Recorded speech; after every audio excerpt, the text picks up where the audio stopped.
மருத்துவ ஆலோசனை நேரம். மருத்துவ ஆலோசனை அருள்வதற்காக அக்குபஞ்சர் மருத்துவர் ஹீலர் மகேஷ்குமார் ஐயா அவர்கள் நம்மோடு இணைந்துள்ளார்கள். ஐயாவை பற்றிய அறிமுகம் நாம் அனைவரும் அறிந்ததே.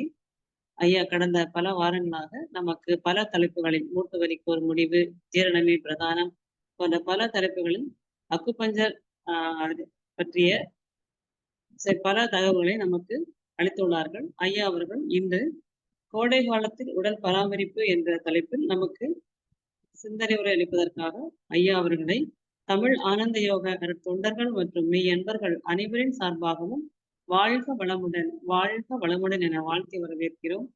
வாழ்க வளமுடன் ஐயா. வாழ்க வளமுடன். வாய்ஸ் கேக்குதுங்களாமா? கிளியரா இருக்கு. கிளியரா இருக்குது. ஓகே ஓகே, ரொம்ப நல்லதுங்க. ஓகே. உலகெல்லாம் நிறைந்த பரம்பொருளே, பிரபஞ்சமே, மகாசக்தியே, உன்னில் பிறந்த உன்னில் வளரும் எங்களை உன்னதமாக்கி அருள் புரிவாய். இன்று நம்ம கோடை காலத்தை சந்திப்பதற்கான சில எளிய முறைகள் அப்படிங்கிறத பத்தி பேச போறோம். ஸோ இன்றைய கோடை காலத்து அப்படின்ட்டு ஒவ்வொரு வருடமும் கோடை காலம் வரும்போது கடந்த ஆண்டை விட இந்த ஆண்டு அதிகமாக இருந்தது அப்படிங்கிற எண்ணம், அப்படி இருக்கிற சூழல் அப்படிதான் போயிட்டு இருக்குது. இந்த கோடை காலத்துக்கு நம்ம எப்படி பண்றது அப்படிங்கிறத பார்க்கலாம். இது பொதுவா இந்த மந்த்லி மேகசின் புக்ஸ் வருது இல்லைங்களா? மந்த்லி மேகசின் அல்லது வீக்லி மேகசின் புக்ஸ் பல வருடங்கள் தொடர்ந்து பார்த்துட்டு இருக்கிறவங்களுக்கு தெரியும். இந்த கோடை காலம் வரும்போது கோடை காலத்துக்கு ஏற்ற உணவுகள் அப்படின்ட்டு ஒரு டாபிக்ல ஒரு கண்டென்ட் ஆக வரும். அப்புறம் ஸ்கூல் ரீஓப்பனிங் ஆரம்பிக்குது அப்படின்னா, ஸ்கூல் ரீஓப்பன்னா குழந்தைகளுக்கு ஏற்ற உணவு முறைகள், டிஃபன் பாக்ஸ்ல என்ன வச்சு அனுப்பலாம் அப்படிங்கிறத பத்தி ஒரு புக்ல ஒரு 10 பக்கம் 5 பக்கம் அதை பத்தின ஒரு ஆர்டிக்கல் வரும். இல்ல சொன்னா திருப்பியும் அந்த ஒரு தனியா ஒரு சின்ன கேட்லாக் மாதிரி பிரிண்ட் பண்ணியும் கையில கொடுத்துருவாங்க. இதெல்லாம் என்ன இண்டிகேஷன் சொன்னா, அது தேவை இருக்கோ இல்லையோ அந்த டைம்ல அதை கொடுத்துட்டோம் சொன்னா யாருக்கு தேவைப்படுதோ அவங்க அதை பயன்படுத்திக்குவாங்க அப்படிங்கிற ஒரு எண்ணத்துல சொல்லப்படக்கூடிய விஷயங்கள். அது போல இந்த கோடைக்காலம் வந்துட்டு இருக்கு. கோடைக்காலத்துல இருக்கிறோம். கத்திரி வெயில் இன்னும் கொஞ்சம் மாதத்துல வரத்துல அடுத்த மாதம். அதனால நம்ம என்ன பண்ணிக்கிறோம், உடனே ஒரு கோடை காலத்துக்கு ஏற்ற பாதுகாப்பு என்ன பண்ணலாம் அப்படிங்கிறத பத்தினா ஒரு வகுப்பா இது பிளான் பண்ணியிருக்கிறோம். ஸோ அதற்கேற்ற நபர்களுக்கு கண்டிப்பா இது பயனுள்ளதாக அமையும், சந்தேகம் கிடையாது. அதே மாதிரி இந்த நேரத்துல வரக்கூடிய நோய்கள் நம்ம மற்றவங்களுக்கு அறிவுரை சொல்வதற்கு எளிதாக இருக்கும். இதை நம்ம அக்குபஞ்சர் பார்வையில பார்த்து இதை பத்தி இன்றைய வகுப்பா நம்ம சிந்திப்போம். ஓகே. ஸோ பொதுவா கோடை காலம் அப்படிங்கிறது வெப்பத்தை நம்ம குறிக்கிற ஒரு காலம். வெப்பம் அப்படின்னா சூரிய பகவானுடைய ஆதிக்கம் அதிகமாக இருக்கிற காலகட்டத்தை நம்ம சொல்றோம். சென்னை அப்படிங்கிறது பாத்தீங்கன்னா கொஞ்சம் டிலேடா நமக்கு சம்மர் அதிகமா காமிக்கும். கோவை கொஞ்சம் அட்வான்ஸா சம்மர் காமிக்கும். இப்ப பாத்தீங்கன்னா கோவையோட சம்மர் குறையிற சமயத்துல சென்னையோட சம்மர் அதிகமாகும், பீக் ஆரம்பிச்சிடும். சென்னையில கத்திரி வெயில் சொல்லும் போது இங்க கோவையில கத்திரி வெயிலோட தன்மை மாறுபட்டதாக இருக்கும். ஸோ சூரிய பகவானோட தன்மை தான் நம்ம எல்லாத்துக்கும் பொதுவா சொல்றோம். இந்த நேரத்துல சூரியனோட தன்மை அதிகமாக இருக்கும்போது உடம்புல என்னென்ன மாற்றங்கள் ஏற்படும் அப்படிங்கிறதுக்கு முன்னாடி அதுக்குண்டான பாதுகாப்பு கவசத்தை இந்த இயற்கை நமக்கு கொடுத்துட்டு செய்யுதா, பாதுகாப்பு கவசம் கொடுக்காமலே நம்மள வச்சு செய்யுதா அப்படிங்கிறதையும் கொஞ்சம் கவனிச்சுட்டு போனா இன்னும் ஈஸியா இருக்கு. பொதுவா என்ன பாதுகாப்பு கவசம் அப்படின்னா, இங்க இருக்கக்கூடிய ஜீவராசிகள், இப்ப நம்ம எல்லாம் கோடை காலத்தை பத்தி தனியா பிளான் பண்றோம். குளிர்காலம் என்னென்ன பண்ணலாம் பண்ணக்கூடாதுங்கிறத பத்தி நமது மனித குலம் தேடிட்டு இருக்கு. அப்ப மத்த ஜீவராசிகளுக்கு என்ன வழி இருக்குது அப்படின்னா, அவங்க எல்லாம் இதை பத்தி கல்வியோ ஒரு ஜூம் மீட் போட்டோ பண்ணணுங்கிற நெசசிட்டி அவங்க யாருக்குமே இல்லை. அப்ப அவங்க என்ன பண்றாங்க அப்படின்னா, அவங்க இயற்கையை ரொம்ப அறிஞ்சு அந்த இயற்கை என்ன சொல்லுதோ அதை அப்படியே ஃபாலோ பண்றாங்க, அவ்வளவுதான். பொதுவா சொல்லுவாங்க தூக்கணாங்குருவி கூடு கட்டுது அப்படின்னா, அந்த தூக்கணாங்குருவி கூடு கட்டுறத எந்த டைரக்ஷன்ல கட்டுது அப்படிங்கிறத விவசாயிகள் பார்ப்பாங்க.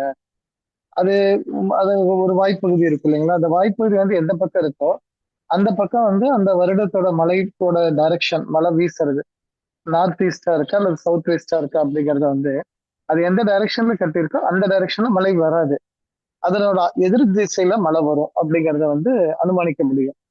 அப்ப அந்த விஷயத்த வந்து அது எப்படி தூக்கணாங்குருவி கண்டுபிடிச்சுக்குது அப்படின்னா அது இயற்கை ஏற்கனவே சொல்லுது. நான் அடுத்த ஆண்டு இப்படிதான் வருவேன், அடுத்த மாதம் இப்படிதான் வருவேன், அடுத்த வாரம் இப்படிதான் வருவேன் அப்படிங்கறத சொல்லுது. நம்மளால புரிஞ்சுக்க முடியறது இல்ல. அதுல ஒரு ரொம்ப ரொம்ப சிம்பிளான ஒரு விஷயம் என்னன்னு சொன்னா, நமக்கு கொடுக்கக்கூடிய பல வகைகள்லயே வந்து இந்த விவரம் எல்லாமே எழுதப்படுகிறது. பல வகைகள் எழுதப்பட்டு அந்த பல வகைகளை வந்து நம்ம கண்ணுல கொண்டு வந்து திணிக்கிறாங்க. வாய்க்குள்ளதான் நம்ம தான் கொண்டு போகணுங்கிறதால அதோட அந்த முன்பகுதி வரைக்கும் வந்து நின்றுச்சு. இப்ப பொதுவா வந்து வெயில் காலத்துல பர்டிகுலரா வந்து இப்ப நம்ம அந்த சம்மர்ல பார்க்கும்போது வரக்கூடிய பழங்கள் எல்லாமே வெப்பத்தை தூண்டி விடக்கூடிய பழங்களாவே இருக்கும். பர்டிகுலரா நம்ம எல்லாத்துக்குமே பிடிச்ச பழம் மாம்பழம் அப்படிங்கறத எடுத்துக்கிட்டீங்கன்னா வெப்பத்தை அதிகமா தூண்டி விடும். அப்படி வெப்பத்தை அதிகமா தூண்டி விடக்கூடிய பழத்தை வெயில் காலத்துல கொடுப்பதன் நோக்கம் என்ன? அது குளிர் காலத்துல தானே கொடுக்கணும் அப்படின்னு சொல்லி ஒரு கேள்வி இருக்குது. அப்போ அங்க ஏதோ இயற்கை வந்து மாறுபட்ட எண்ணத்துல இருக்கா அப்படிங்கறது ஒரு கேள்வி. ரெண்டாவது, அதற்கு முன்னாடி வரக்கூடிய பழம் என்னவா இருக்குது அப்படிங்கறதையும் பாத்தீங்கன்னா போது வெயில் காலத்துக்கு முன்னாடி நமக்கு வந்து தர்பூசணி சொல்லக்கூடிய வாட்டர் மெலான், அதுக்கு சில ஒவ்வொரு ஊர்லயும் ஒவ்வொரு பேர் வச்சிருப்போம். அந்த வாட்டர் மெலான் வந்து பாத்தீங்கன்னா அதுக்கு முன்னாடி வந்து ஒரு 2 மாதங்களுக்கு மேல தன்னோட தனி ராஜ்யம் ஆடிட்டு போயிடும். ஸோ இந்த தனி ராஜ்யம் எதற்காக முதல்ல வாட்டர் மெலானுக்கு கொடுக்குறாங்க. இப்ப ஆல்மோஸ்ட் அதனோட விலை வந்து கிலோ 20 ரூபா, 25 ரூபா அப்படிங்கிறது தான் அதிகபட்ச விலையாக கோவையில் இருக்குது. மற்ற ஊர்லயும் அந்த நிலை தான் இருக்கணும். அதிகபட்சம் சேர்ந்தனா இன்னொரு 5 ரூபா கூட இருக்கலாம். அப்படி வரும்போது இந்த தர்பூசணியோட பர்பஸ் என்ன, வாட்டர் மெலனோட பர்பஸ் என்ன அப்படின்னா, முதல்ல ஒரு பொருளை பூமியில விதைக்கணும் அப்படின்னா, ஒரு பொருளை பூமியில விதைக்கணும் அப்படின்னு சொன்னா அந்த பூமி வந்து ஈரப்பதமா மாத்தணும். ஈரம் இல்லாத ஒரு பூமியில கொண்டு போய் எவ்வளவு உயர்ந்த விதை விதையை விதைச்சாலும் அது பயனில்லாம போயிடும். அப்ப வந்து ரொம்ப உயர்ந்த பூமி அப்படிங்கறத வந்து எதை வச்சு சொல்ல முடியும்னா அந்த நீர் பதத்தை வச்சுதான் சொல்ல முடியும். அப்போ நம்மளுடைய உடல்ல வயிறுங்கிற பகுதி வந்து நிலம் அப்படிங்கிற ஒரு கான்செப்ட்ல சொல்றோம். அப்ப அந்த வயிற்றுல போதுமான நீர்ச்சத்தை கொண்டு வந்து முதல்ல சேர்த்திருக்குதான் நமக்கு என்ன பண்ணிருக்கிறாங்க, இந்த தர்பூசணிங்கிற பழத்தை வந்து அதிகமா இந்த இயற்கை வந்து உற்பத்தி பண்ணி தள்ளுது. அது அதிகமா உற்பத்தி பண்ணுது. அதுக்குள்ள நம்ம இடையில வந்து சிலர் குழப்பத்தை கொண்டு வராங்க. இல்ல அதுல வந்து பேர் என்ன இன்ஜெக்ஷன் போட்டுறாங்க அப்படின்ட்டு ஒரு இது வருது. இதே மாதிரி மாம்பழம் வரும்போது பாருங்க, கல் வச்சு பழுக்க வைக்கிறாங்க அப்படிங்கிற அடுத்த கான்செப்ட் வரதான் போகுது. இப்ப பேச மாட்டாங்க. கரெக்டா மாம்பழம் வந்து இறங்குறதுக்கு முன்னாடி கரெக்டா ஒரு வண்டி வண்டியா அது இறங்குச்சு அப்படின்னா உடனே அதை பத்தி ஆரம்பிச்சிருவாங்க. அது 15 நாளைக்கு முன்னாடி இல்ல 15 நாள் கலந்ததுக்கு அப்புறமா பாத்தீங்கன்னா மாம்பழத்துல முழுக்க முழுக்க கல் போட்டு பழுக்க வைக்கிறாங்க அப்படின்ட்டு அதை பத்தி பேச்சுவார்த்தை வந்து. ஸோ இப்ப வந்து நமக்கு வந்து தேவை அந்த தர்பூசணி பழம் கண்டிப்பா வேணும். இதற்காக வேணும், உங்க நிலத்தை வந்து கூல் பண்ணுவதற்காக தேவைப்படுது. அது எவ்வளவு பாருங்க, விலை ரொம்ப அதிகமா இல்லாம ரொம்ப ரொம்ப மக்கள் எல்லாரும் வாங்கி சாப்பிடக்கூடிய இதுல இருக்கணும் அப்படிங்கிறதுக்காக அதிகப்படியான உற்பத்தி ஆகும்போது உங்களுக்கு விலை தானா குறைஞ்சிடும். இந்த இயற்கை பேலன்ஸ் வந்து கரெக்டா பார்த்து செஞ்சுட்டு இருக்கு. அதுபடி நம்மளது இயற்கையை புரிஞ்சவங்க எப்படி தூக்கணாங்குருவி கரெக்டான டைரக்ஷன்ல தன்னோட மலைக்குள்ள அந்த கூடுக்கு நனையாம இருக்கிறதுக்கு எப்படி திருப்பி கட்டிக்குதோ அது போல வரக்கூடிய வெப்பத்தை நம்ம உடல் தாங்கிக்கிறதுக்கு முன்னாடி எப்படி தாங்குறோங்கிறதுக்கு முன்னாடி அதுல என்ன போட்டா அந்த வெப்பத்தை தாங்க முடியுமோ அதற்கு முன்னாடி குளிர்ச்சி தன்மையை கொடுத்துட்டு அப்புறம் தான் வெப்பத்தை ஆரம்பிக்கும். இப்ப குளிர்ச்சி தன்மைங்கிறது இந்த பழங்களை நல்லா சாப்பிட்டீங்கன்னா டெய்லி என்ன இருந்தாலும் சாப்பாடு இருக்க சாப்பிட முடியுதோ இல்லையோ இந்த பழத்தை கண்டிப்பா சாப்பிடலாம். அப்படி சாப்பிட்டுட்டு வந்தீங்க அப்படின்னா டெஃபினட்டா என்ன ஆகும்னா நம்மளுடைய நிலம் வந்து நல்லபடியா பாதுகாக்கப்படுது. இப்போ நிலம் நல்லா ஆயிடுச்சு அப்படின்னா அதுக்கப்புறம் தான் விதை ஊன முடியும். விதை அப்படிங்கிறது வந்து ஒரு அரச மரமோ ஆலமரமோ அல்லது ஒரு சின்ன மாமரமோ அல்லது ஒரு சின்ன வேப்ப மரமோ எதுவா இருந்தாலும் சரி, அதோட விதையெல்லாம் ரொம்ப குட்டியா இருக்கும். ஆனா வீரியம் வந்து பலருக்கு 100 ஆண்டுகள் அல்லது பல ஆண்டுகள் அல்லது ஒரு சில ஆண்டுகளுக்காச்சு தாங்கக்கூடிய சக்தி அதுக்குள்ள இருக்கும். அப்ப அது வந்து உயிர் ஆற்றலை கொண்டதாக இருக்கும். உயிராற்றல் கொண்டதுங்கிறது வெப்ப ஆற்றலாக கொண்டதாக சொல்லப்படும். அப்ப இந்த வெப்பத்தை கொண்டு போய் நிலத்துல பதிக்கிறதுக்கு முன்னாடி வெப்பமான சூழல் கேட்கல, குளிர்ச்சியான சூழல் வேணும்ட்டு இந்த இயற்கை சொல்லுது. அப்போ நம்ம ஒரு பூமியில ஒரு விதையை பதிக்கிறதுக்கு முன்னாடி வெப்பத்துக்கு வெப்பமா கொடுக்கறதுக்கு பதிலா வெப்பத்துக்கு குளிர்ச்சியை தான் கொடுக்குறோம். குளிர்ச்சியான பூமியில வச்சதுக்கு அப்புறம் இந்த வெப்பம் அப்படியே ஸ்ப்ரெட் ஆகும். மெதுவா மெதுவா மெதுவா மெதுவா ஸ்ப்ரெட் ஆகி தன்னுடைய பூமியில எவ்வளவு தூரம் நிலப்பரப்பை எடுத்துக்கணும்னு நினைக்குதோ அந்த அளவுக்கு நிலப்பரப்பை எடுத்துட்டு அந்த இடம் கிடைச்சதுக்கு அப்புறம் தான் மேல் நோக்கி வளர ஆரம்பிக்கும். அதுக்கப்புறம் அதுக்கு ஒரு பர்டிகுலர் ஆகும்போது விளைச்சல்னு சொல்றது, அப்புறம் அதுல இருந்து அறுவடைன்னு சொல்றது, இல்லை அது பல ஆண்டுகளுக்கு அப்புறம் வேற ஒரு பருவத்தை மாத்துறது, அதெல்லாம் அது இயற்கையிலேயே நடந்துட்டு இருக்கிற விஷயம். அப்ப அதுக்கு முன்னாடி கொடுக்கக்கூடிய அந்த ஈரப்பதம் தான் அந்த மரத்தை வளர்த்துறதோ அல்ல செடியை வளர்த்துறதுல கொண்டதாக இருக்கு. அது இல்லாம நல்ல நல்ல விதையை கொண்டு போய் நான் ஈரம் இல்லாத ஒரு பூமியில கொண்டு போய் வச்சுட்டு வந்துட்டே சொன்னா அது செடி நமக்கு தெரியும், கொஞ்ச நாள் வளர மாதிரி தெரியும், அப்புறம் பட்டு போயிடும். அதுக்கப்புறம் அது வளர்ச்சி இருக்காது, அதுக்கு தேவையான ஈரப்பதம் இல்லை அப்படிங்கிறது சொல்லலாம். அப்போ இங்க வந்து நமக்கு ஈரப்பதத்தை கொடுப்பதற்காக தர்பூசணி பழம், கோசா பழம் சொல்ற ஒரு வார்த்தை சென்னையில அறிமை அந்த வார்த்தை பயன்படுத்துவாங்கன்னு நினைக்கிறேன். கோசா பழம் சொல்லக்கூடியது.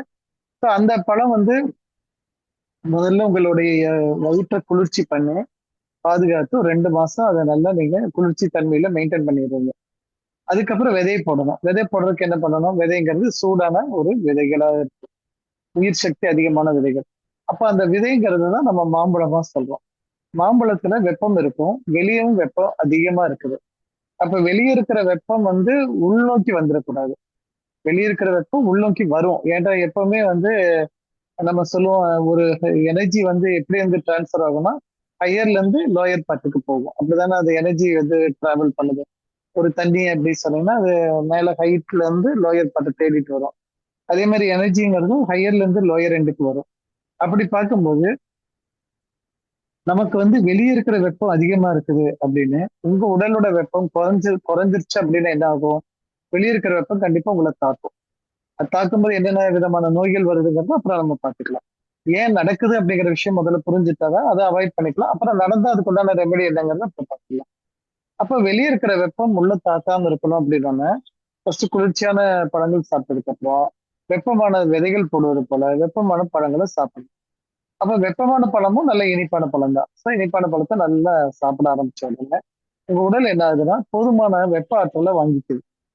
போதுமான வெப்ப ஆற்றல் வாங்கும் பொழுது வெளியே இருக்கக்கூடிய வெப்பம் உங்க உடல்ல உரசும் போது பார்த்தா அதுவும் வெப்பமா இருக்குது. அப்படின்னா அது என்ன பண்ணுது? உள்ள உங்களை கடத்தணும், உள்ளுக்குள்ள அந்த வெப்பத்தை தாக்கணுங்கிற நெசசிட்டி அதுக்கு இல்லாம போயிடுது. அப்ப பாருங்க, நல்ல ஒரு இனிப்பை கொடுத்தே நம்ம உடலை வெப்பப்படுத்துறது. நம்மளுக்கு வந்து அடுப்புல உட்கார வைக்கல, நம்ம வடிவேல் சாரை கொண்டு போய் அடுப்புல உட்கார வச்சு தாரு டப்பா வயிற்றுக்குள்ள இருந்து எடுக்கணும் அப்படிங்கிற மாதிரி அந்த நிலைமையெல்லாம் நம்மள ஆக்காம நல்ல இனிப்பான பழம் சாப்பிட்டுட்டு என்ன பண்ண உடம்பு சூடாச்சுன்னா என்ன ஆகும்? வெளியே இருக்கிற வெப்பம் நான் தாக்க மாட்டேன். இப்படி வந்து எல்லா ஜீவராசிகளுக்கும், நமக்கு மட்டும் இல்ல, உலகத்தில் இருக்கிற எல்லா ஜீவராசிகளும் பார்த்து பார்த்து பார்த்து பார்த்து இயற்கை கொடுத்துட்டு தான் இருக்கு. அந்தந்த சூழல்ல யார் இருக்கிறாங்களோ அவங்களுக்கு என்ன வேணுங்கிறத பார்த்து கொடுத்துட்டு. சில சமயம் பாத்தீங்கன்னா வெப்ப தாக்கம் குறைவாக இருக்க போகிறது அப்படின்னு அப்படி ஒரு சூழல் வருதுன்னு வச்சுக்கோங்களேன். இன்று இந்த நம்ம மாசத்தை ஒரு அடுத்த 3 மாதம் வந்து நல்ல வெயிலா இருக்கும், நம்ம பிளான் பண்ணிட்டு இருக்கோம். பட் இயற்கை வந்து வேற மாதிரி பிளான் பண்ணுது வைங்களேன். இந்த பீரியட்ல வந்து இந்த 3 மாசம் வெப்பத்தை கொடுக்க போறது இல்லை அப்படி பிளான் பண்ணும்போது என்ன ஆகும்னா ஒரு நல்ல மழை பெஞ்சு எதெல்லாம் வந்து மாமரங்கள் எல்லாம் பூ பூத்து இருக்கோ அந்த பூவை எல்லாத்தையும் அழிச்சிட்டு போயிடும். அப்ப பூ எல்லாம் வந்து அழிஞ்சு போயிடும். பூ அழியும் போது ஆட்டோமேட்டிக்கா என்ன ஆகும்? பழங்கள் வரக்கூடிய எண்ணிக்கை குறைஞ்சு போயிடும். அப்ப வந்து நம்ம மாம்பழம் வேணுமேன்னு சொல்லி நீங்க தேட வேண்டாம். ஏன்னா அது ஏற்கனவே அது நியூட்ரலைஸ் பண்ணிடுச்சு. அப்ப இயற்கை வந்து என்ன பண்ணுது? ஒவ்வொரு பிட்டையும் இங்க இருக்கக்கூடிய மக்கள் வாழ்வாதாரங்கிற பேர்ல உணவு ஆதாரம் என்ன வேணுங்கிறத பார்த்து பார்த்து செஞ்சுட்டு இருக்கு. அதை ரசிச்சுட்டு இருந்தா சாப்பிட்டுட்டு இருந்தா நம்ம வேலை முடிஞ்சு போயிடும்.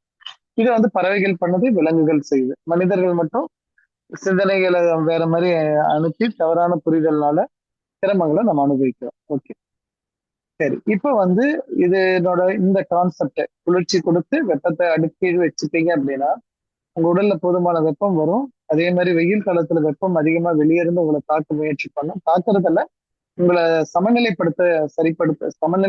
தான் படுத்த முயற்சி பண்ணும். அப்படி சமநிலைப்படுத்த வேண்டிய அவசியம் அதற்கு இல்லாம போது உங்க உடல்ல எந்த வித மாற்றமும் தெரியாது. நீங்க கடந்து போயிடலாம். ஏதோ இந்த 3 மாதத்தை கடந்து போயிடலாம். சரி, இப்ப நான் ஏதோ ஒரு கட்டத்துல எனக்கு டயபெட்டிஸ் இருக்குது அப்படிங்கிற பேர்லயோ அல்லது எனக்கு வந்து வேற ஏதாவது தொந்தரவுகள் வரும் அப்படிங்கிற பேர்லயோ அல்ல இதுல எல்லாம் கெமிக்கல் போட்டுறாங்க அப்படிங்கிற ஒரு மாற்று கருத்தினால நான் சாப்பிடாம இருந்தால் என்ன பண்ண முடியும் அப்படின்னா நீங்க நிலத்தையும் குளிர்ச்சி பண்ணல, வெப்பத்தை உண்டாக்க வேண்டிய சூழலும் நீங்க பண்ணல அப்படிங்கும்போது இப்ப வந்து அந்த வெளியே இருக்கக்கூடிய நபர் அந்த வெயில்ங்கிற இரையாற்றல் என்ன பண்ணும், உங்களை சரிப்படுத்த முயற்சி பண்ணும். அப்ப இரையாற்றல் என்ன பண்ணும், உடலுக்குள்ள வெப்பத்தை பாஸ் பண்ண ஆரம்பிக்கும். உடலுக்குள்ள வெப்பம் வரும். அந்த வெப்பம் வரும்போது உங்க உடல்ல மாற்றங்கள் நடக்கும். என்னென்ன மாற்றங்கள் நடக்கலாம் அப்படின்னா, முதல்ல சிம்பிளா வறட்சியான இருமல் அப்படிங்கறத ஒரு அடையாளமா காமிக்கும். வறட்சியான இருமல். இப்ப பிளம் வராது, அதே சமயம் ரனி நோஸும் முதல்ல கிடைக்காது. வறட்சியான இருமல் இருப்பதற்கு முயற்சி பண்ணும். இப்ப வறட்சியான இருமல் வரும்போதே தெரிஞ்சுக்கலாம் உங்க உடல்ல வந்து வெப்பத்தன்மை உள்ள புகுந்துருச்சு. இந்த வெப்பத்தை குறைக்கிறதுக்குண்டான முயற்சி ஏதாவது பண்ண முடியுமா அப்படிங்கறத நீங்க பாத்துக்கலாம். உடனே இதுக்கு சிம்பிளான வழி என்ன அப்படின்னா, வறட்சியான இது இருக்கிறனால, வெப்பம் இருக்கிறனால அக்குபஞ்சர் படித்த நண்பர்கள், திருப்பி சொன்னா அக்குபஞ்சர் படித்த நண்பர்களாக இருந்தாங்க அப்படின்னா, உங்க உடல்ல அந்த வெப்பத்தை வெப்பத்தை எடுக்கக்கூடிய அல்லது வெப்பத்தை சமன்படுத்துவதற்காக அந்த வறட்டு இருமல் இருக்கும் பொழுது காற்று சக்தியில நீர் சக்தியை இணைக்கணும். அதுக்கு உண்டான சுலபமான வழி என்னன்னா, LU5 அப்படிங்கிற, அதாவது நுரையீரல்ல இருக்கக்கூடிய 5வது புள்ளி. அந்த புள்ளி உங்க கை முட்டியில இருக்கும், இல்ல நெட்ல போட்டு பாத்தீங்கன்னா தெரியும், அல்லது அக்குபஞ்சர் சார்ந்த நபர்கள்ட்ட பேசுறீங்கன்னா டக்குன்னு சொல்லிடுவாங்க. ஸோ அதுல LU5 அப்படிங்கிற புள்ளிய தூண்டி விட்டுட்டீங்க அப்படின்னா, ஒரு 3 நாளைக்கு ஒரு தடவை அல்லது 2 நாளைக்கு ஒரு தடவை, ரொம்ப வறட்சி இருந்ததுன்னா டெய்லி கொடுங்க, தப்பு இல்லை. அதுக்காக சும்மா ஒரு மாதிரி 2 தடவை தான் இருமல அதுக்காக ஒண்ணு கொடுக்கணுமா, தேவையில்லை. இல்லை அந்த 2 இருமல்லயே உடலே தானா சரி பண்ண முயற்சி பண்ண வெயிட் பண்ணா போதுமானது. முடியாம இருமி ரொம்ப சிரமப்படுறேன் சார், என்னோட ரிப்கேஜ் எல்லாமே வலிக்கிற மாதிரி இருக்குது, மூச்சு விடும் போது ரொம்ப அழுத்தமா இருக்குது, அந்த மாதிரி இருக்குதுன்னு சொன்னா டக்குன்னு இந்த பாயிண்ட் வந்து நீங்க டெய்லி பேஸ்ல, அதாவது once in 2 days or once in 3 days அல்லது வீக்லி ஒன்ஸ், அதை நீங்க கூட இருக்கிறவங்க சொல்லுவாங்க ரொம்ப குறையுது அதிகமாகுன்ட்டு, அதை பார்த்துட்டு செய்யுங்க. அதை வச்சு நீங்க அந்த பாயிண்ட கொடுத்துட்டீங்க அப்படின்னா நிச்சயம் அந்த வறட்சியான இருமல் உங்களுக்கு தொடர்ந்து இருக்காது. ஓகே. சிலர் வந்து இந்த பர்டிகுலரா இந்த சம்மர் சீசன்ல இந்த வறட்சியான இருமல் வந்துச்சுன்னா சம்மர் சீசன் முடியிற வரைக்கும் இருமுறவங்க எல்லாம் இருக்கிறாங்க, பார்த்திருக்கிறோம். அதற்கு ஒரே காரணம் அவங்க உடல் அதுக்கு சமநிலை அடையறதுக்கு முயற்சி பண்ணிக்கிட்டே இருக்க, நான் முடியல. அப்ப இந்த LU5 கொடுத்தா என்ன பண்ணும் அப்படின்னா, உடனடியாக அது வந்து சமநிலை அடைஞ்சிரும். அந்த வெப்பத்தை வாங்கி புரிஞ்சுட்டு நீ என்னமோ சொல்ல வந்தா நான் அதை ஏத்துக்கிட்டேன் அப்படி சொல்ல உடம்பு அந்த வேலையை செய்யறதுனால உங்களுக்கு வந்து அது கண்டினியூ ஆகுறது இல்லை, உடனடியா நீங்க ரிலீஃப் அடைஞ்சுக்கலாம் அப்படிங்கறத புரிஞ்சுக்கலாம். ஓகே. ஸோ இது வந்து வறட்சியான இருமல் காமிக்கிறது. அதுக்கப்புறம் இந்த சம்மர்ல தான் பாத்தீங்கன்னா தோல்ல வந்து நமக்கு வந்து தோல்ல சிகப்பு கலர்ல திட்டுக்களாக நமக்கு வந்து நமக்கு பிச்சுக்கிட்டே இருக்கிற இச்சிங் அதிகமா இருக்கிற மாதிரி ஃபீல் ஆகும். சரிங்களா? இதுவும் வந்து வெப்பத்தோட தாக்கம் தான். ஸோ இது வெப்ப தாக்கும் போது இது வந்து தோல்லும் போது இதுக்கும் அதே தான், LU5 அப்படிங்கிற புள்ளியே தான் தோல்ல வெளிப்படுது அப்படிங்கறதுக்காக எதுவும் இது பண்ண தேவையில்லை. சாதாரணமா LU5ங்கிற பாயிண்ட் கொடுத்தீங்கன்னா போதும். இந்த பாயிண்ட்ஸ் கொடுக்கும் பொழுது நீங்க தோல்ல ரொம்பவும் எனக்கு வறட்சினாலேயோ அல்லது ரொம்ப சிகப்பா ரொம்பவும் கஷ்டமா இருக்குது, கை வச்சா கை எடுக்க முடியாத மாதிரி பிச்சுக்கிட்டே இருக்கணும் போல இருக்குது அப்படின்னீங்கன்னா, சுலபமான வழிமுறை என்னன்னா, நுங்கு கிடைக்கும் உங்களுக்கு இந்த சம்மர்ல. அந்த நுங்கோட தோல் வந்து இதுக்கு மிக அருமையான மருந்து. நுங்கோட தோலை வந்து நிறைய பேர் வந்து பிச்சு வெளியே தூக்கி போட்டுருவோம். அந்த தோலை எடுத்து நீங்க அது மேல எங்க சிகப்பு கலர்ல இச்சிக்கு இருக்கோ அந்த இடத்துல நல்லா தேய்ச்சி விட்டுக்கோங்க. தேய்ச்சி விட்டுட்டீங்கன்னா ஆட்டோமேட்டிக்கா அது அப்படியே ஒரு லேயர் மாதிரி ஒட்டிக்கிற மாதிரி இருக்கும், பரவாயில்ல. ஈவன் அந்த தோலை நீங்க மேலேயே வச்சுட்டாலும் தப்பு இல்லை, ரொம்ப சன்னமான தோலை இருந்தா மேலேயே வச்சிடலாம்.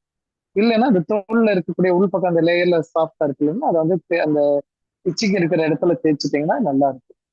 அப்படி இல்லை எனக்கு நுங்கு கிடைக்கிற மாதிரி அந்த ஏரியா இல்லை சார், தள்ளி ஏதாச்சும் இருக்கிறோம், கொஞ்சம் ரூரல் ஏரியா மாதிரி இருக்கிறோம் அப்படின்னு நீங்க ஃபீல் பண்ணீங்கன்னா உங்களுக்கு வந்து இந்த சோற்று கற்றாழை அலுவேரா கிடைச்சிச்சு சொன்னா அதனோட ஜெல் எடுத்து அந்த அந்த தோல் இன்னர் லேயர் அதே மாதிரி அந்த தோலோட உள்பாகத்தை எடுத்து தேய்ச்சிக்கோங்க. தேய்ச்சிட்டீங்கனாலும் உங்களுக்கு தெரியாது. சரி, இது ரெண்டுமே கொஞ்சம் எனக்கு அக்சஸ் பண்றது மாதிரி இல்லை அப்படின்னா அடுத்த ஆப்ஷன் என்னன்னா, செம்மண்ணோ களிமண்ணோ, நல்ல செம்மண் அல்ல நல்ல களிமண் கிடைச்சிச்சுன்னா அந்த களிமண்ணை கொஞ்சம் நல்லா தண்ணி ஊற்றி தேய்ச்சி அதை வந்து ஒரு துணியில சன்னமான துணியில கட்டி அதை வந்து அந்த இச்சிங் இருக்கிற அந்த சிகப்பா இருக்கிற திண்டு இருக்கிற பகுதியில வச்சுக்கோங்க.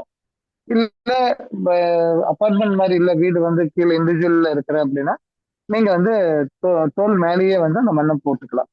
ஏன் அப்பார்ட்மெண்ட்ல இருக்கிறவங்களுக்கு வேண்டாங்கிற மாதிரி சொன்னா, நீங்க அந்த மண்ணை வந்து பாத்ரூம்ல போய் நின்னுச்சு அப்படின்னா சில சமயம் அடைப்பு ஏற்படுத்தும்.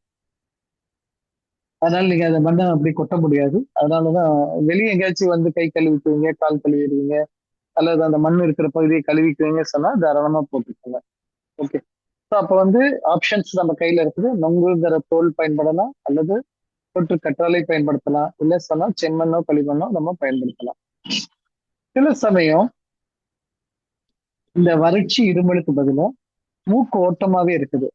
மூக்குல நல்லாவே வந்து கண்டினியூஸா அப்படியே குமிஞ்சாலே தண்ணி வடிஞ்சுட்டே இருக்குது இந்த சம்மர்ல அப்படின்னு சொன்னீங்கன்னா, அது இந்த சம்மருக்கு மட்டுமே இல்ல, ஈவன் ஆஃப் சீசன்ல வின்டர் சீசனா இருந்தா கூட இது பயன்படுத்தலாம். ரொம்ப சுலபமான ஒண்ணு.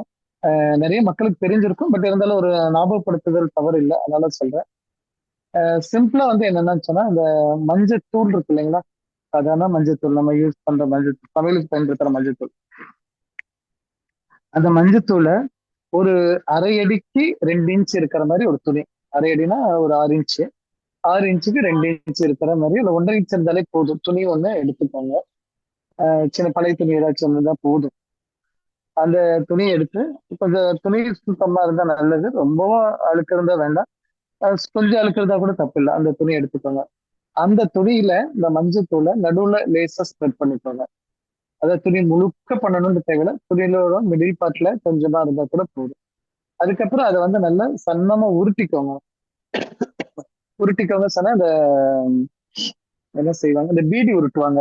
அப்படியே கொஞ்சம் கொஞ்சமா உருட்டினதுக்கு அப்புறம் கையில எடுத்துட்டு, கையில அத 2 கையை வச்சு வச்சு ஒரே டைரக்ஷன்ல உருட்டிட்டே வந்தாங்கன்னா நல்லா டைட் ஆயிடும். ஓகே. அதுக்கப்புறம் அந்த டைட் ஆனதுக்கு அப்புறம் நீங்க அப்படியே கையிலேயே பிடிச்சுக்கலாம். ஓகே. இப்ப அதனோட நுனி பகுதியை வந்து பத்த வச்சிருங்க, அல்லது அடுப்புல வந்து ஸ்டவ்ல காமிங்க. காமிச்சாலும் நுனி பகுதி கொஞ்ச நேரம் திரி எரியிற மாதிரி கடகடன்னு எரியும். ஆயில் எல்லாமே நம்ம அப்ளை பண்ணணும்னு தேவையில்லை. சும்மா துணி வச்சுட்டீங்கன்னா ஆட்டோமேட்டிக் கொஞ்ச நேரம் எரியும். எரிஞ்சிட்டு நீங்க அந்த பக்கம் ஸ்டவ் விட்டு நகர்த்தி எடுத்துட்டீங்கன்னா கொஞ்ச நேரத்துல அதுவே அணைஞ்சிடும். ஆனா புகை வர ஆரம்பிச்சிடும். நல்ல புகை வரும். அந்த புகையை வந்து என்ன பண்ணலாம்னா அழகா மூக்கு கிட்ட வச்சீங்கன்னா, அது காத்துல இந்த பக்கம் அந்த பக்கம் இந்த பக்கம் அந்த பக்கம் போகும். இப்ப மூக்கு கிட்ட வச்சுட்டீங்க அப்படின்னா, அது மூக்குல ஒரு 10 தடவை இழுத்துட்டீங்கன்னா உங்க மேல உச்சந்தலை வரைக்கும் சுருன்ட்டு ஏறும். நீங்க கொஞ்சமா இழுங்க. ரொம்ப ஆர்வ கோளாறுல இழுத்துறாதீங்க. அப்புறம் ரொம்ப நேரம் ஆகும் சரியாகிறதுக்கு. அதனால கொஞ்சமா அப்படியே போய் இழுங்க. அப்படி இழுக்கும்போது என்ன ஆகும்னா, ஆட்டோமேட்டிக்கா வந்து உங்களுடைய அந்த அடைப்பு இருக்கிறது, அந்த ரன்னிங் நோஸ் இருக்கிறது ரொம்ப சீக்கிரமா வித்தின் 1 ஆர் 2 டேஸ்ல நீங்க வந்து டோட்டலா கியூர் ஆயிடலாம். Simple method. ஓகே. இதுல வந்து ஒரே ஒரு டிராபேக் என்னன்னு சொன்னா, இந்த புகை வரும்போது கண்ணு நல்லா எரியும்.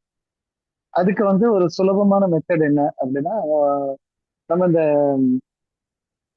டிஸ்போசபிள் வாட்டர் பாட்டில் கிடைக்கும் இல்லைங்களா? 6 லிட்டர் பாட்டில் அல்ல 1 லிட்டர் பாட்டில் கிடைச்சிச்சு அப்படின்னா, அந்த பாட்டிலோட அடிப்பகுதியில ஒரு சின்னதா ஒரு ஓட்டை போட்டுக்கோங்க. இது நம்ம ஸ்டவ்லயே ஏதாச்சும் ஒண்ணு ஹீட் பண்ணி ஒரு சின்னதான அடிபாகத்துல தண்ணி பிடிச்சா கீழே ஒழுகுன்னு சொல்லுவோம் இல்லைங்களா? அந்த மாதிரி அடிபாகத்துல ஒரு ஓட்டை போட்டுக்கோங்க. மூக்கை விட இப்ப மூக்குல இருக்கிற ஓட்டையை விட சின்ன ஓட்டையா இருக்கட்டும். அந்த ஓட்டையை போட்டுட்டு நீங்க என்ன பண்ணலாம்னா, இப்ப இன்னொரு பகுதி வந்து நம்ம அந்த மூடி போடுற பகுதி இருக்கு இல்லைங்களா? அந்த மூடி போடுற பகுதியில கொண்டு போய் இந்த இப்ப நம்ம தயாரிச்ச அந்த துணி இருக்கு இல்லைங்களா? அந்த துணியை உள்ள விட்டுட்டீங்க. உள்ள விட்டு கையில தான் பிடிச்சிக்க முடியும். பிடிச்சிட்டீங்க அப்படின்னா அந்த புகை மேல் நோக்கி வரும். மேல் நோக்கி வந்தா இப்ப எந்த வழியா வருதோ அந்த ஒரு ஓட்ட வழியா தான் வெளியே வர ஆரம்பிக்கும்.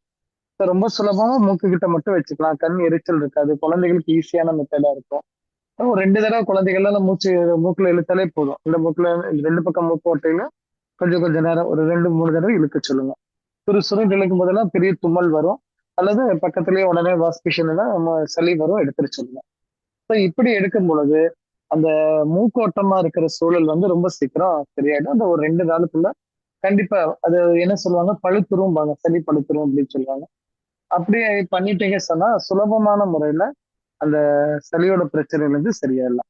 அப்புறம் தொண்டை இரிட்டேட்டிங் இருக்கிறது இதெல்லாம் வந்து சாதாரணமா இருக்கும். அந்த தொண்டை இரிட்டேட்டிங் இருக்கும் பொழுது எப்பொழுதுமே சொல்லுவது போல உணவு முறைகள்ல ஹெவி ஃபுட் எடுக்கவே வேண்டாம். பர்டிகுலரா பருப்பு சார்ந்த உணவுகள், புரோட்டீன் சார்ந்த உணவுகளை நிறுத்திடுங்க. அந்த ஒரு 2 நாளைக்கு நிறுத்திட்டு சூப் நிறைய சாப்பிடுங்க.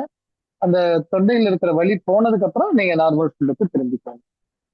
அப்படி திரும்பிட்டீங்க சொன்னா நமக்கு வந்து இந்த தொண்டையில இருக்கிற வலி நம்மளால சரி பண்ண முடியும்.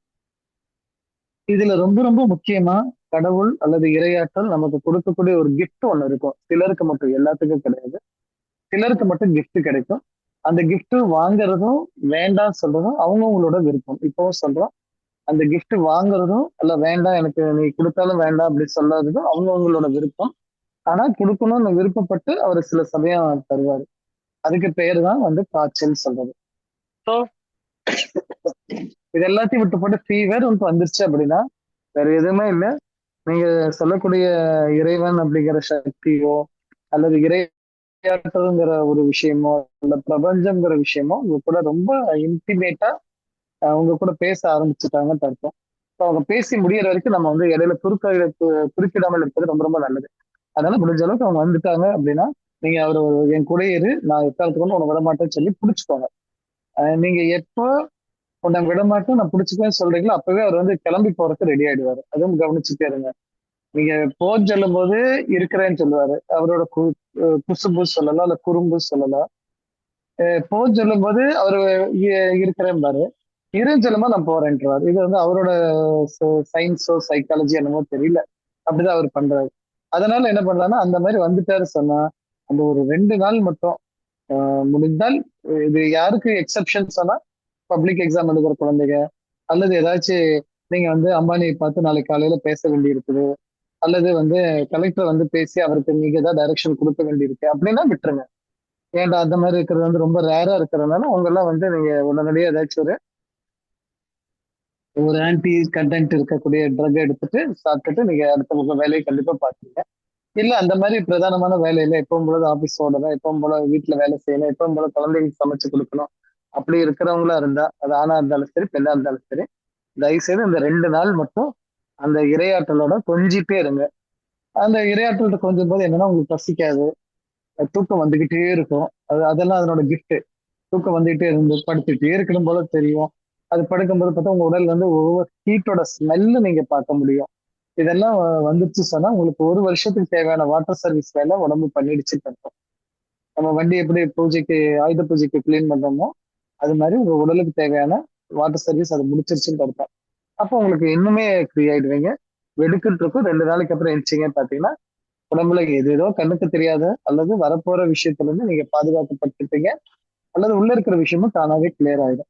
அது மேபி அப்பெண்டிக்ஸா இருக்கலாம், ஹெர்னியாவா இருக்கலாம், அல்லது யூட்ரஸ்ல இருக்கக்கூடிய ஃபைப்ராய்டா இருக்கலாம், அல்லது எனக்கு கால்பேடர்ல இருக்கிற ஸ்டோனா இருக்கலாம், அல்லது என்னுடைய லிவர்ல இருக்கிற ஸ்டோனா இருக்கலாம், அல்லது கிட்னில இருக்கிற ஸ்டோனு, யூரினரி பிளாடர்ல ஸ்டோனு, அல்லது என்னோட ஸ்கிரீனோட வீக்னஸா இருக்கலாம், அல்லது எனக்கு படபடப்பு அதிகமா இருந்துட்டு இருந்திருக்கலாம், அல்லது என்னோட சளியோட தொந்தரவா இருக்கலாம், அல்லது நான் வீசிங் கம்ப்ளைண்டோட இருந்திருக்கலாம்.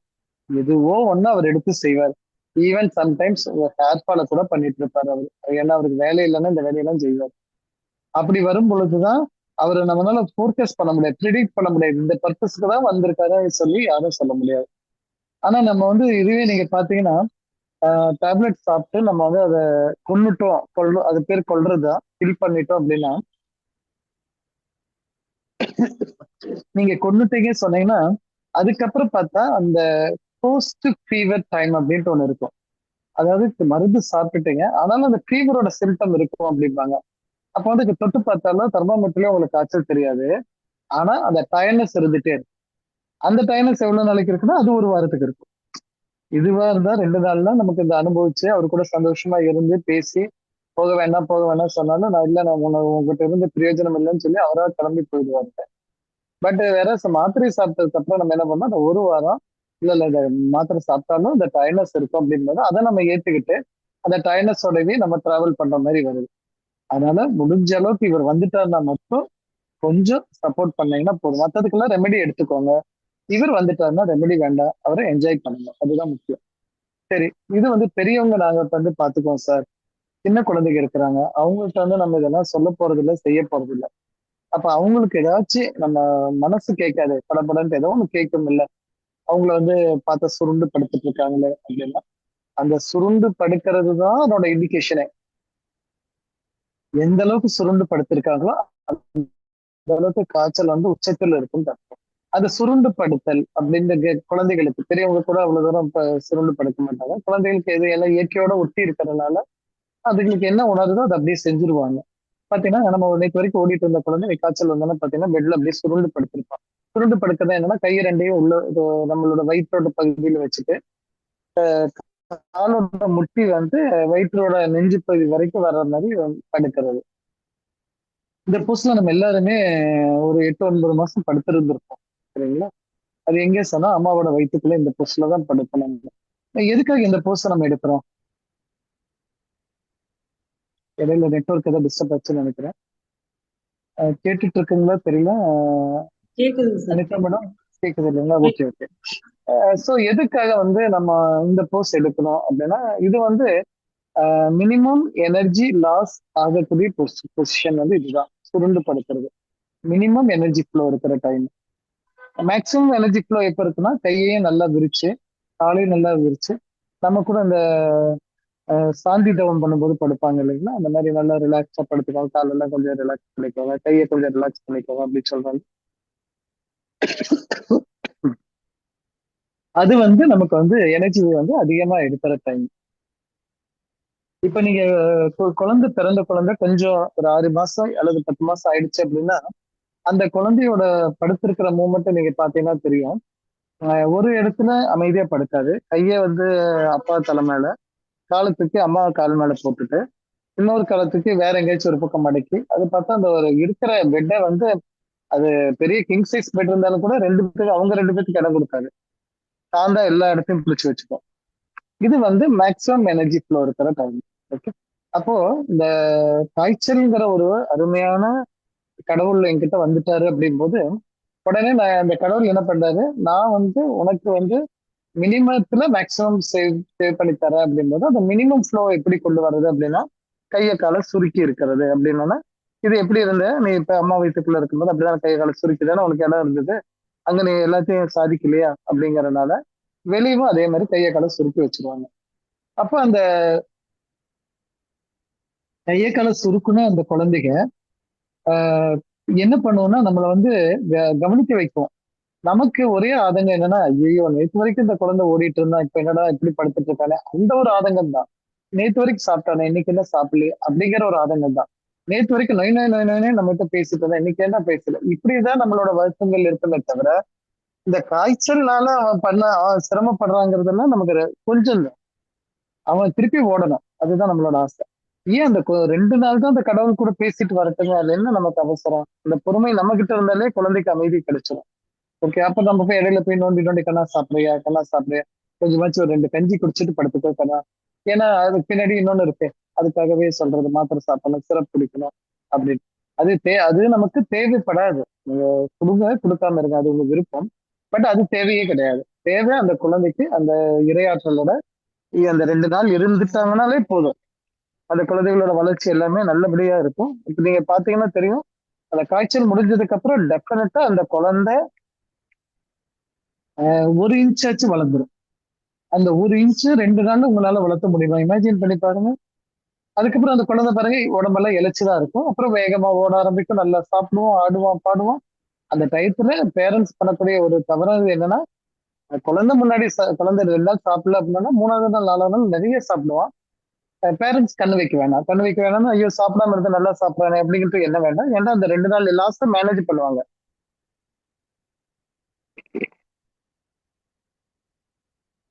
ரெக்கவரி பண்றதுக்காக உடல் கேட்கும். அந்த டயத்துல 3வது நபர் முன்னாடி சாப்பாடு ஊட்ட வேண்டாம். ஏன்னா அவங்களுக்கு இதெல்லாம் நடந்தது எதுவுமே தெரியாது இல்லையா? அவங்க ஒரு ஆதங்கப்படுறதுக்கான வாய்ப்பு இருக்குது. 3வது நபராக இருந்தால் நம்மளுடைய வெல்விஷரா இருந்தா சொல்லுவாங்க, இப்ப குழந்தை வேற படுத்துட்டு இருந்தாங்கும்போது ஐயோ சாப்பிடறா சந்தோஷமா ஊட்டுமான்னு சொல்லுவாங்க. மத்தவங்களா இருந்தா அது கான்செப்ட் புரியாதனால, ஐயோ குழந்தை இப்படி சாப்பிடறானா அப்படிங்கிற ஒரு எண்ணம் வந்துடக்கூடாதுங்கிறதுனால மட்டும் தான் சொல்றோம், மற்றபடி ஒண்ணும் இல்லை. அதனால அந்த 2வது நாள் 3வது நாளுக்கு அப்புறம் சாப்பிடும்போது கொஞ்சம் பார்த்து கொடுங்க. சார் இல்ல சார் அவன் காய்ச்சல்ல பெதட்ட ஏதேதோ பேச ஆரம்பிக்கிறான், ஒரு மாதிரி இருக்கிறான், அப்போ நான் பொறுமையா இருக்க முடியுமானா கண்டிப்பா முடியாது. ஓகே. அவ்வளவு தூரம் நீங்க விடணுங்கிறது தேவையில்லை. இப்ப எப்ப இந்த கட்டத்துக்கு வருவாங்கங்கிறதையும் சொல்லிடுறோம். நீங்க இந்த இடையில அவன் குழந்தை படுக்கிறான், படுக்கும் போதெல்லாம் நீங்க போய் போய் நைஸா நோண்டி நோண்டி ஏதாவது பண்ணிட்டு இருந்தீங்க வைங்களேன், அப்ப ஏதாவது சாப்பிட கொடுத்தீங்கன்னா மட்டும்தான் அந்த காய்ச்சல் குறையும், திருப்பி ரைஸ் ஆகும், குறையும் ரைஸ் ஆகும். நீங்க நல்லா வாட்ச் பண்ணா இந்த மாதிரி வரும்போது ஒரே ஒரு சிம்பிள் வே என்னன்னா, நீங்க அந்த காய்ச்சல்ல இருக்கக்கூடிய குழந்தைக்கு வெறும் 1 டம்ளர் இல்ல 1/2 டம்ளர் கஞ்சி சாப்பிட வச்சுட்டீங்க வைங்களேன், அடுத்து 1 மணி நேரத்துல 1.5 மணி நேரம் காய்ச்சல் இருக்காது. அப்ப நமக்கு என்ன தெரியும் பாருங்க, சாப்பிட்டோன்னா காய்ச்சல் போயிடுச்சு அப்படிங்கிற ஒரு சந்தோஷம் தானே வருது. ஆனா இதுக்கு 1.5 மணி நேரம் கழிச்சு காய்ச்சல் வரும் பொழுது அந்த 1.5 மணி நேரத்துக்கு முன்னாடி இந்த காய்ச்சல் இருந்து பாருங்க, அதை விட 1 டிகிரி கூடிரும் அல்லது அரை 1/2 டிகிரி கூடிரும். அப்ப 98.5ல இருந்த காய்ச்சல் 99ல தான் காமிக்கும். ஏன் அப்படின்னா நீங்க கொடுத்ததை ஒரு மேஜிக் வேலை பண்ணி மாத்தி விட்டு போட்டு திருப்பி சிரமப்படுறாங்க. அப்படி வரும் பொழுதுதான் குழந்தைங்க வந்து உளர ஆரம்பிக்கிறது, பேச ஆரம்பிக்கிறது, இதெல்லாம் நமக்கு வர்றது. அப்ப நம்ம என்ன சொல்றோம், அந்த காய்ச்சலை முடிஞ்ச அளவுக்கு என்ஜாய் பண்ணுங்க. ஃபர்ஸ்ட் நம்ம என்ஜாய் பண்ணணும், நம்ம காய்ச்சலை தான் என்ஜாய் பண்ணணும். அப்ப குழந்தைகளுக்கு அதுகளை பொறுத்த மட்டும் அந்த அம்மாக்களும் அப்பாக்களும் போய் சாப்பிடு சாப்பிடுன்னு பண்ற டார்ச்சர் இருக்கு பாருங்க, அதுதான் அந்த குழந்தைகளை அந்த டைத்துல சொல்ல முடியாத கஷ்டத்தை அனுபவிக்கிறாங்க. பரவாயில்ல. இல்ல சார் அப்படி இவ்வளவு நீங்க சொல்ற மாதிரி நாங்கெல்லாம் என்ன சொல்ற கல் மனசுக்காரங்க கிடையாது, நாங்கெல்லாம் ரொம்ப இலகிய மனசுக்காரங்க, அதனால இப்படி எல்லாம் என்னால் இருக்க முடியாது அப்படின்னா சரி பரவாயில்ல. அடுத்தது அதுக்கு என்ன பண்ணலாம் அப்படின்னா, காய்ச்சல் வரும் பொழுது குழந்தைகளுக்காகவும் பெரியவங்களுக்காகவும் காய்ச்சல் இல்லை, எந்த ஏரியால காய்ச்சல் வருது பாருங்க. ஏதோ 3 இடத்துல காய்ச்சலோட தன்மை மாறுபடும். ஒண்ணு செஸ்ட் கேவிட்டில மட்டும் காய்ச்சல் இருக்கிறது, இல்லாட்டினா உங்களோட அப்டமன் கேவிட்டில இருக்கிறது, இல்லைன்னா உங்க பெல்விக் கேவிட்டில ஹெவினஸ் காய்ச்சலோட தன்மை அதிகமா இருக்கிறத பார்க்கலாம்.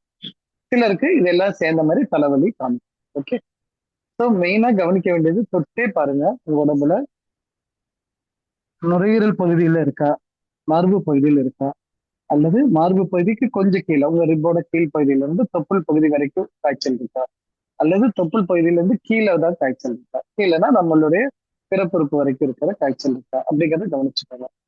ஆனா இப்ப நம்ம இவ்வளவு வெரைட்டி பாக்குறோம். நம்ம மாடர்ன் சயின்ஸ்ல வந்து காய்ச்சல் அப்படின்னா எல்லாத்துக்கும் ஒரே மாத்திரை தான், அது எந்த பகுதியில இருந்தாலும் அது காய்ச்சலை காணாம போக வச்சு அதுதான் பண்ணும். பட் இங்க வந்து நம்ம ரீசன் தனித்தனியா பிரிக்கிறதுனாலதான் இப்படி செக் பண்ணிக்கோங்க சொல்றோம். அப்படி எங்க இருக்குதோ காய்ச்சல் இருக்குன்னு சொன்னா அந்த காய்ச்சல் இருக்கக்கூடிய பகுதியில நீங்க வந்து பத்து போடுவாங்க இல்லைங்களா,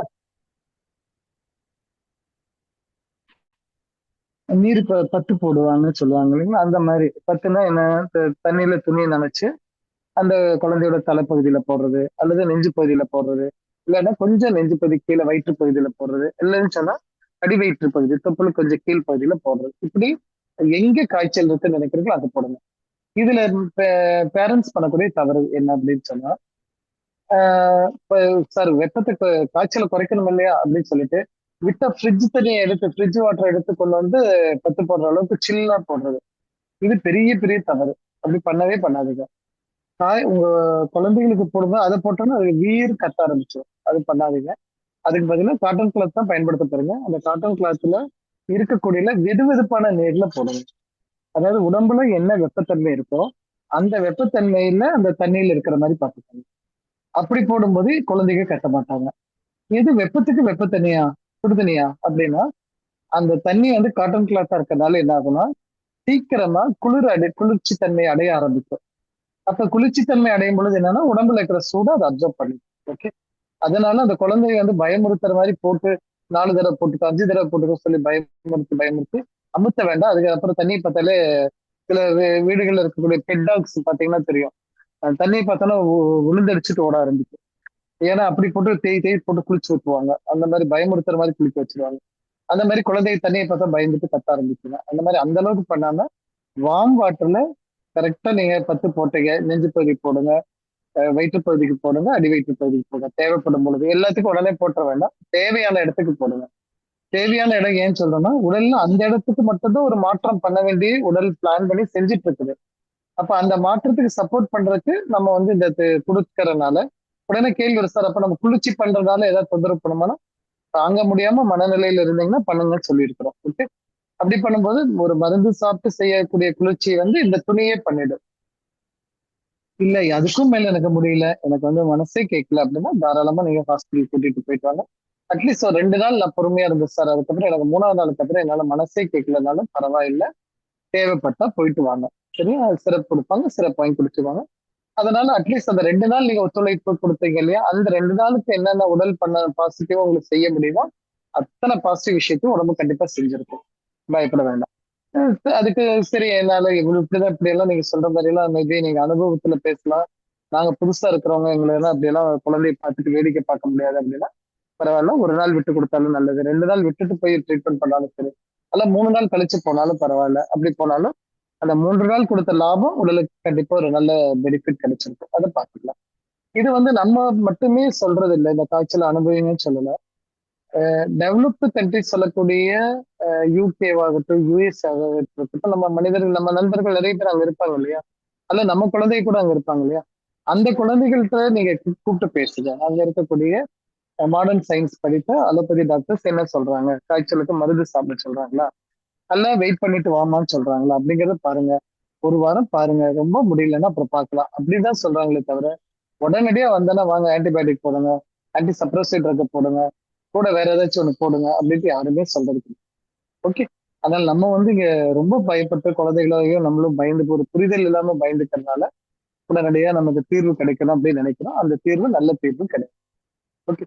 ஸோ இது வந்து நமக்கு இந்த வெயில் காலத்துல உடல்ல நடக்கூடிய மாற்றங்கள். ஒண்ணு வந்து வறட்டு இருமலாக இருக்கலாம், அதற்கு வந்து எல்இஎஃப்ஐ போட்டுக்கோங்க சொல்லியிருந்தோம். அப்படி இல்லை ரன்னிங் நோஸா இருக்குது அல்லது மூக்கோட்டம் ரொம்ப இருக்குது அப்படின்னா அழகா புகை பிடிங்க, நல்லபடியான ரிசல்ட் கிடைச்சிடும். அருமையான ரிசல்ட் பிரமாதமா ஒரு 2 நாளுக்குள்ள நீங்க பார்க்கலாம். இது கிராமங்கள் சார்ந்த மனிதர்கள் எல்லாத்துக்குமே நல்லா தெரியும். இது ஜஸ்ட் ஒரு ரிமைண்டர் தான். ஆல்ரெடி நீங்க பயன்படுத்திட்டு இருக்கிறீங்க அப்படின்னா ஞாபகம் வச்சுக்கோங்க அப்படிங்கிறது பயன்படுத்துறோம். தொண்டையில ஏதாச்சும் ஒரு தொந்தரவு பண்ணுச்சுன்னா டெஃபினட்டா வந்து அது வந்து வயிற்றுல நடக்கக்கூடிய ஒரு பெரிய வேலை. அதனால தயவு செய்து அந்த நேரத்துல மட்டும் ஹெவி ஃபுட் எடுக்காதீங்க, புரோட்டீன் சேர்க்க வேண்டாம். புரோட்டீன் சொன்னா இட்லி தோசை கண்டிப்பா கிடையவே கிடையாது. உடனே இங்க கேள்வி வரும், சார் இட்லி தானே உலகத்துல நல்ல உணவு, அதை பத்தி இப்ப நம்ம பேச வேண்டாம், நிறைய தடவை பேசிட்டோம், இப்பவும் அதே கேள்வி வேணாம். அதனால இதை தவிர்த்துருங்க, அப்புறம் பாத்துக்கலாம் அது என்னன்ட்டு. உளுந்து இருக்கிற உணவுகளை தவிர்த்துட்டீங்கன்னா ரொம்ப ரொம்ப நல்லது. முளைக்கட்டிய பயிர்கள் இதெல்லாம் இந்த டயத்துல வேண்டாம். ஓகே. எல்லாமே நல்ல உணவு நல்ல உணவுன்னு சொல்லி சாப்பிட்டு அந்த குழந்தைய வந்து டிஸ்டர்ப் பண்ண வேண்டாம். ஸோ ரொம்ப இலகுவா இருக்கக்கூடிய கஞ்சி சாப்பிடலாம், அது போதும். இல்லைன்னா சூப் சாப்பிடலாம், அதோட நிறுத்திக்கோங்க. பழங்கள் கூட வேண்டாம், ஏன்னா பழங்கள் வந்து எலிமினேஷன் ப்ராசஸ் இன்னும் ஃபாஸ்ட் பண்ணி கொடுக்கும். ஆல்ரெடி நீங்க தாங்க முடியாது தாங்க முடியாது இருக்கும்போது அது இன்னும் கொஞ்சம் வேகமா பண்ணா உங்களுக்கு சிரமப்படுத்துற மாதிரி தெரியும். புரிதல் இருக்கிறவங்க பயன்படுத்தலாம், புரிதல் இல்லாதவங்க பயன்படுத்த வேண்டாம். Soup best. அது எந்த சூப்னாலும் சரி, நான்வெஜ் சாப்பிட்றவங்களா இருந்தால் நான்வெஜ் சூப் எடுத்துக்கோங்க, வெஜ் சாப்பிட்றவங்களா இருந்தால் வெஜ் சூப் எடுங்க. பட் ஒரே ஒரு கண்டிஷன், நான்வெஜ்ஜா இருந்தாலும் சரி வெஜ்ஜா இருந்தாலும் சரி, அல்ல கார்ன்ஃபிளவர் போட்டு கெட்டியா இருக்கக்கூடாது. ரொம்ப ரொம்ப தண்ணியா கிளியர் சூப் அப்படிங்கிற பேர் எங்க இருக்கோ அதை மட்டும் பயன்படுத்துங்க. கிளியர் சூப், அதாவது நீங்க ரசத்தை எடுத்து ஃபில்டர் பண்ணதுக்கு அப்புறம், ஃபில்டர் வச்சு ஃபில்டர் பண்ணதுக்கு அப்புறம் மிச்சம் இது விழுகும் பாருங்க, அந்த தண்ணி விழுது, அது அந்த மாதிரிதான் வெஜ் சூப்பா இருந்தாலும் சரி நான்வெஜ் சூப்பா இருந்தாலும் இருக்கணும். அதுல இருக்கிற காய் சாப்பிடலாமா, அதுல இருக்கிற நான்வெஜ் பீஸ் சாப்பிடலாமான்னா அதெல்லாம் வேண்டாம். வெறும் தண்ணி அதை மட்டும் கொடுத்துட்டே வரலாம், நல்லபடியான ரிசல்ட் குழந்தைகளுக்கு கிடைக்கும். தோல்ல வந்து சிகப்பு சிகப்பா இருக்கு அப்படின்னு சொன்னா அதே புள்ளிதான் எல்இஎஃப்ஐ. அதுக்கு மாற்று வந்து நம்ம என்ன பண்ணலாம்னா நுங்கோட தோல் பயன்படுத்தலாம், கற்றாழை செடியை பயன்படுத்தலாம், அப்படி இல்லை சொன்னா செம்மண் களிமண்ணை நீங்க பயன்படுத்தலாம். இது அது மூலமா அந்த தோல்ல இருக்கக்கூடிய அரிப்பையும் அல்ல தோல்ல இருக்கக்கூடிய வெப்பத்தையும் நம்மளால கிளியர் பண்ண முடியும். அதுக்கு எல்இ5 போதுமானது, சப்போர்ட் பண்ணும். ஸோ இவ்வளவுதான். அதுக்கப்புறம் நமக்கு வந்துச்சு சொன்னா மெட்ராஸ் ஐ வர்றது, அது இந்த வெயில்ல தான் நீங்க பார்க்கலாம். அந்த மாதிரி வந்துச்சுன்னா வெப்பத்தோட தாக்கம் அதிகமா இருக்கனால நீங்க நாமக்கட்டின்னு சொல்லி ஒண்ணு கடைகள்ல இருக்கும், அந்த நாமக்கட்டி எடுத்து கண்ணுக்கு மேல கீழே 2 பக்கம் போட்டுக்கோங்க. ஸோ அதன் மூலமாக அந்த வெப்பத்தை குறைச்சிக்கலாம். இல்ல எங்க ஊர்ல நாமக்கட்டி தேடி பார்க்க சிரமம் அப்படின்னா விளக்கெண்ணெய் இருந்துச்சுன்னா விளக்கெண்ணெய் எடுத்து கண்ணு கீழே மை போடுற மாதிரி கீழே போட்டுக்கோங்க. நைட் தூங்கும்போது, பகல்ல போடாதீங்க, நைட் தூங்கும்போது போட்டுக்கோங்க. ஏன் பகல்ல போட வேண்டாம்னா பகல்ல போட்டுட்டு நீங்க வண்டி ஓட்டுனீங்கன்னா ஆட்டோமேட்டிக்கா புல் குப்பையும் அந்த கண்ணில் ஒட்டிக்கும், அதனால வேண்டாம். நைட்டு போட்டுட்டு படுத்துக்கோங்க. காலையில எந்திரிக்கும் போதே தெரியும் கண்ணெல்லாம் நல்லா மூடின மாதிரி அழுக்கு கோர்த்த மாதிரி இருக்கும். நல்லா மெதுவா கண்ணை திறக்க வேண்டாம், மெதுவா ஈரம் பண்ணிட்டு கண்ணை திறந்துக்கோங்க. அப்புறம் இருக்கிற அழுக்கையெல்லாம் தொடச்சு எடுத்துக்கலாம். அந்த மாதிரி பண்ணலாம். இல்ல அப்படின்னா தாய்ப்பால் கொடுக்கக்கூடிய குழந்தைகள் இருந்தாங்க அப்படின்னா அவங்க வந்து என்ன பண்ணலாம்னா, தாய்ப்பால் கிடைச்சிச்சு அப்படின்னா அந்த தாய்ப்பால 2 டிராப் வந்து கண்ணில் விடலாம். விட்டுட்டீங்கனாலும் உங்களோட வெப்பத்தன்மை ஈஸியா குறைஞ்சிரும். அதுலயே நீங்க கிளியர் பண்ணிக்கலாம். அதுக்கப்புறம் வந்து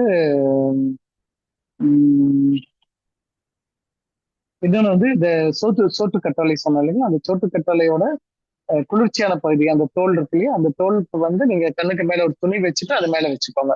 வச்சுட்டீங்கனாலும் உங்களுக்கு அந்த குளிர்ச்சி தன்மை கிடைக்கும். அது எல்லாமே இந்த மெட்ராஸ் சைஸ் சொல்லக்கூடிய வெப்பத்தன்மை இருக்கக்கூடியதுக்கு நீங்க சரி பண்ணிக்கலாம். ஓகே. ஸோ இந்த மாதிரி நம்மளுடைய முறைகளை வந்து கொஞ்சம் எளிமையாவே நம்ம வந்து கொண்டு போய்க்கலாம். வேற ஏதாவது சந்தேகங்கள் இருக்குன்னு நம்ம கொஞ்ச நேரம் அதை பத்தி டிஸ்கஸ் பண்ணலாம். நன்றி. வேற வேற ஏதாவது கேள்விகள் இருந்தாலும் நம்ம இது சார்ந்து இருந்துச்சுன்னா எல்லாத்துக்கும் பயன்படுற மாதிரி இருந்தாலும் பண்ணலாம். ரெண்டாவது நம்ம மக்களுக்கு தெரிந்த நல்ல விஷயங்கள் ஏதாவது இருந்துச்சுன்னா, கண்டிப்பா நிறைய தெரியும், அனுபவத்துல கத்திருப்பாங்க, அது இருந்தாலும் மற்றவங்களுக்கு பயன்படுத்துற மாதிரி ஷேர் பண்ண சொல்லிக்கலாம். நன்றிங்க ஐயா. வாழ்க வளமுடன். நண்பர்களே, அனைவரும் தவநிலைக்கு வந்துடுவோம். ஐயா அவர்களை நாம் வாழ்த்தி விடுவோம். இவ்வளவு நேரம் கோடை காலத்தில் உடல் பராமரிப்பு என்ற தலைப்பில் நமக்கு பல்வேறு மருத்துவ தகவல்களை மிக சிறப்பாக எடுத்துரைத்த கீழர் மகேஷ்குமார் ஐயா அவர்கள் வாழ்க வளமுடன். கீழர் மகேஷ்குமார் ஐயா அவர்கள் அருட்பேராற்றல் கருணையினால் உடல் நலம், நீளாயுள், நிறை செல்வம், உயர்ப்புகள், மெய்ஞானம் ஓங்கி வாழ்க வளமுடன், வாழ்க வளமுடன், வாழ்க வளமுடன். ஐயா இன்னைக்கு ரொம்ப சிறப்பா சொன்னாங்க. ஐயா சொன்னதை செம்மரைஸ் பண்ணனால நான் காலம் கருதி நேரடியா கேள்வி பதில் நிகழ்ச்சிக்கு போயிடலாம். ஐயாவிடம் கேள்வி கேட்க வரும் நண்பர்கள் ஹேண்ட் ரைஸ் பண்ணாங்க. ஹேமா மாலினி அம்மா, வாழ்க வளமுடன். வாழ்க வளமுடன்மா ஐயா. வாழ்க வளமுடன் ஐயா. வாழ்க நல்லா வளமுடன். சொன்னீங்க, நல்ல விளக்கம்லாம் நல்லா சொன்னீங்க. கோடை கால இது அது இன்னொன்னு கேட்கணுங்க ஐயா. என்னன்னு கேட்டா, இந்த மார்கழி மாசம் அப்போ வந்து நம்ம வந்து எழுந்துக்கணும், அதனுடைய வைப்ரேஷனை நம்ம வாங்கிக்கணும், எல்லாமே கரெக்ட் தாங்க ஐயா. ஆனா அந்த மார்கழி கழியிற நேரத்துல, இந்த மார்கழி கழிஞ்சு தை பிறக்கிற நேரத்துல அந்த அந்த அந்த பனி வந்து ரொம்ப தாக்கம் ஜாஸ்தியா இருக்கு இல்லைங்களா? அது ஏன் அது அப்படி இருக்கு? நிறைய பேர் வந்து அந்த நேரத்துல பாதிக்கப்படுறாங்க. எனக்கு வந்து கிட்டத்தட்ட இப்போ வந்து 54 ஆகுறது. எனக்கு எனக்கு ஒரு 10 வருஷமா வந்து அதனுடைய இது வந்து ரொம்ப ஜாஸ்தியா இருக்கு. நான் பயிற்சி எல்லாம் பண்ணிட்டு தான் இருக்கேன், தவம் பண்றேன், காயகல்பம், உடற்பயிற்சி எல்லாமே பண்ணிட்டு தான் இருக்கோம். அது மாதிரி இருந்தும் அது வந்து பாதிக்கப்படுது. நம்ம வெளியில போய் கொஞ்ச நேரம் கோலம் போட்டு வர்றதுக்குள்ளேயோ இல்ல ஏதோ கொஞ்ச நேரம் தான் போடுறோம், அது இல்லைன்னா கூட கண்டிப்பா அது பாதிக்க செய்யுது. இந்த மாதிரி என்ன மாதிரி நிறைய பேருக்கும் அந்த கம்ப்ளைண்ட்ஸ் இருக்கும்னு நினைக்கிறேன். இதுக்கு ஒரு விளக்கம் கொடுத்தா நல்லா இருக்கும் ஐயா. இல்ல இது தீர்வு என்னன்றது சொல்லலாங்க ஐயா. நன்றி ஐயா. வாழ்க வளமுடன்.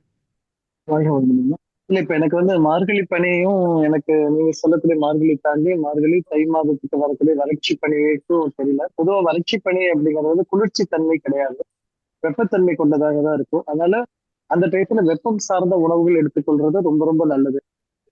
குளிர்ச்சியான உணவுகளை விட வெப்பமான உணவுகள் தான் ரொம்ப நல்லது. இது வந்து சரி. இப்போ நம்ம இந்த மாம்பழம் சொல்றது வந்து பழங்களுக்கு ராஜா வந்து மாம்பழம் தான் சொல்றோம். ஏன் இத்தனை பழங்கள் இருக்கும்போது ஏன் மாம்பழத்தை வந்து அது ரொம்ப குட்டி. இன்னும் யோசிச்சு பாருங்க, பலாப்பழம் வந்து ரொம்ப பெருசு.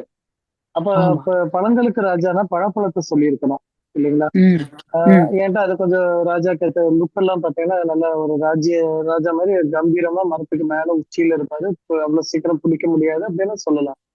பட் இவரு மாம்பழம் பார்த்தா பொசு பொசுன்னு அங்கங்க உட்கார்ந்துருக்காரு. அது ஒரு மரத்துல பாத்தீங்கன்னா கொத்து கொத்தா வேற இருக்காரு. அப்படி இருக்கும்போது இவரு எப்படி ராஜாவா சொல்ல முடியும் அப்படின்னா, இந்த பழத்துல வெப்பத்தன்மை இருக்குது அப்படிங்கிறது தான் முக்கியமானது. வெப்பத்தன்மை என்ன பண்ணும்னா, இந்த சம்மர்ல அதுதான் ரொம்ப முக்கியம். இப்போ இந்த சம்மருக்கு முன்னாடி வந்து நமக்கு ஜனவரி பிப்ரவரியில வந்து குளிர்ச்சி தன்மை தான் இருக்கும். இப்போ வெப்பம் ரொம்ப கம்மியா இருக்கும். டிசம்பர்ல குளிர்ச்சி ஆரம்பிச்சிடும். ஜனவரியோட மிடில் பார்ட்ல குளிர்ச்சி ரொம்ப டாமினேட் பண்ணி, அப்புறம் ஜனவரியோட 15, 18க்கு அப்புறம் பாத்தீங்கன்னா நமக்கு பாத்தீங்கன்னா அப்படியே வெப்பம் வெப்பம் குறைஞ்சு சரி குளிர்ச்சி குறைஞ்சு வெப்பம் ஆரம்பிக்கிற டைம்ல போயிட்டு இருக்கும். இப்போ இந்த டைம்ல ஒரு வருடத்தோட ஆற்றல் மிக்க நபர் யாரு? ஒரு வருடத்துக்கு உண்டான உங்களுக்கு தேவையான ஆற்றலை கொடுக்கக்கூடிய நபர் யாருன்னு சொன்னா மாம்பழம் தான். மாம்பழம் தான் ஒரு வருடத்துக்கு உண்டான ஆற்றலை வச்சுட்டு இருப்பாரு. அப்ப வந்து அவர் என்ன பண்றாரு, தான் வர்றதுக்கு முன்னாடி தண்ணி தெளிச்சு எப்படி நம்ம இறைவனை கூப்பிடுறோமோ, ஒரு தேர் கூட்டிட்டு வரும்போது தண்ணி தெளிச்சு எல்லாம் கூட்டிட்டு வர்றீங்களோ, அது போல கேட்ட இறைவன்கிறது வெப்பம். அதனாலதான் நம்ம தண்ணி கோவில் வாசல் எல்லாம் தண்ணி தெளிச்சிட்டு இருக்கோம். கூட்டிட்டு வர வழிநெடுக வரக்கூடிய ரோடு எல்லாம் நம்ம தண்ணி தெளிச்சிட்டு இருக்கோம். ஓகே, அப்போ இதே கான்செப்ட் உடம்புக்கும் பண்ணணும் இல்லைங்களா? அப்ப அந்த உடலுக்கு தேவையான குளிர்ச்சி கொடுக்கறதுக்காக தர்பூசணி பழம் வருது, அதை நீங்க எடுத்துக்கிறீங்க. அதுக்கப்புறம் இறைவனை கொண்டு வந்து அமுத்துறீங்க, அதாவது பழத்தை கொண்டு வந்து உள்ள கொடுக்குறீங்க. அவர் என்ன பண்றாரு, வந்து சேர்ந்துட்டாரு அப்படின்னா ஒரு வருஷத்துக்கு தேவையான எல்லா பேலன்ஸும் பண்ணிடுவார். நீங்க சொல்ல இன்கேஸ் தொந்தரவா எனக்கு இருக்குது அப்படின்னா, ஏன்னா அதை அனுபவிச்சு சொன்னாதான் எதுவுமே கரெக்டா இருக்கும். அந்த அனுபவம் கிடைக்காதனால சொல்ல தெரியல. But okay. இருந்தாலும் நீங்க ம். வந்து கரெக்டா இந்த சமயத்தை பயன்படுத்துங்க. அது பர்டிகுலரா நாங்க யாருக்கு பார்த்து சரி பண்ணோம்னு சொன்னா, ம். ஆஹ் இந்த வீசிங் கம்ப்ளைண்ட் இருக்கிறாங்க இல்லைங்களா, ம். அவங்களுக்கு நாங்க இதை இந்த இந்த அனுபவத்தை சரி பண்ணியிருக்கிறோம். ஓ வீசிங் மாம்பழம். கம்ப்ளைண்ட்ல இருக்கிறவங்க எல்லாம் வீசிங் கம்ப்ளைண்ட் அதிகமா இருக்கிறது எல்லாமே டிசம்பர்ல தான் இருக்கும். நவம்பர், ஆமா. டிசம்பர், ஜனவரி அதுலதான் ஆமா. உங்களோட வீசிங் உச்சத்துல இருப்பாங்க. மூச்சு விட முடியாது. ஆ. ஆல்மோஸ்ட் எல்லா பல்மனாலஜிஸ்டையும் பாத்தீங்கன்னா நிறைஞ்சிருப்பாங்க. ம். பல்மனாலஜி வார்டும் நிறைஞ்சிருக்கும். ஓகே, பஃப் ம். யூஸ் பண்றது எல்லாம் பண்றது ம். அந்த டயத்துல தான் அதிகமா இருப்பாங்க. பட் ம். இவங்களை வந்து அந்த டயத்துல நாங்க கொடுக்கக்கூடிய ட்ரீட்மெண்ட் வந்து கொஞ்சம் நிரந்தரம் இல்லாம டெம்பரரி ரிலீஃப் கிடைச்சிட்டே இருக்கும். ம். முடியல, பஃப் எடுக்கிறத குறைச்சிக்கலாம், 10 தடவை எடுக்கிற பஃப் ஒரு தடவை எடுக்கிற மாதிரி பண்ணலாம், அதெல்லாம் நாங்க செய்ய முடியும். ஆனா ஓ. ஃபுல்லா ஃப்ரீ பண்றாங்களா அப்படின்னா ஃப்ரீ பண்ண முடியறது இல்ல. பட் இதே ம். நபருக்கு இந்த பழங்களை வந்து குளிர்ச்சி கொடுத்து வெப்பமான பழங்களை சாப்பிட வச்சு நல்லா அமுத்தி வச்சுட்டோம் வைங்களேன், அதாவது ம். மாம்பழத்தை நல்லா உள்ள போட்டு வச்சுட்டாரு வைங்களேன், இவருக்கு ம். அந்த சம்மர் அந்த வின்டர் வரும்போது அழகா பேலன்ஸ் பண்ணிடுறாரு. ஓ சரிங்க ஐயா. அப்போ சம்மர் அப்போ கிடைக்கிறப்போ மாம்பழம் நிறைய சாப்பிடணும். அது சேர்த்து வச்சாதான் அப்ப கிடைக்கும். இப்ப ஆ. அந்த டயத்துல நான் மாம்பழத்தையே கொடுத்தாலும் எனக்கு வேலை செய்யாது. ம். இறைவன் எப்ப வர்றாரோ அந்த டயத்தை நாம் பயன்படுத்திக்கணுமே தவிர புரியுது என்னோட புரியுதுங்க. சௌரியத்துக்கெல்லாம் எல்லாரும் வர மாட்டாங்க. ஓகே, புரியுது அப்ப வந்து புரியுது. அந்த வெப்பத்தை நான் கொடுத்து அவரை சேர்த்து வச்சுட்டேன்னா அந்த வெப்பம் என்ன பண்ணும், அந்த ம். குளிர்காலத்துல உள்ள வர பார்க்கும்போது இது வெப்பம் ம். வந்து நான் தாங்கிக்கிறேன்னு சொல்லி அது நின்னுக்கும். இவரோட உடல்ல ம். இருக்கக்கூடிய பாதுகாப்பு வளையம் அதிகமாயிடுது. அதை வந்து நம்ம ம். இம்யூனிட்டி சிஸ்டம் சொல்றோம். ஆங்கிலத்துல பேசினா இம்யூனிட்டி சிஸ்டம் உங்களுக்கு டெவலப் ஆயிடும். இந்த ம். இம்யூனிட்டி சிஸ்டம் என்ன பண்ணும், உங்களோட வரக்கூடிய ப்ரிவென்டிவ் மெக்கானிக்கல் என்னென்ன பண்ணணும், ப்ரிவென்டிவ் மெக்கானிசத்தை பண்ணும். ஓ சரிங்க ஐயா அப்ப சரிங்க. எல்லாத்துக்குமே பேஸ் இங்க இருந்து தான் இந்த சீசன்ல தான் பண்றோம். அதாவது நம்ம ம். வந்து இந்த சீசனை முழுக்க முழுக்க என்ன விவசாயம் சார்ந்த மாதங்களாவே நம்ம தீர்மானிச்சுட்டு வந்துட்டு இருப்போம். நம்ம இந்த அடுத்த 2 மாதம் பாத்தீங்கன்னா விவசாயம் சார்ந்த மாதங்களா தான் நம்ம சொல்லுவோம். ம். ஓகேங்க ஐயா. நன்றி ஐயா. நன்றி. ட்ரை வாழ்க பண்ணி வளமுடன். பாருங்க பார்ப்போம். ஓகே நன்றி ஐயா. அம்மா. நன்றி வாழ்க நன்றி. வளமுடன். வாழ்க ஐயா வளமுடன். வந்து அந்த சீசனல் ஃப்ரூட்ஸோட தாத்பரியத்தை ரொம்ப சிறப்பா சொல்லிட்டாங்க. வாழ்க வளமுடன். அடுத்ததாக லலிதாம்மா.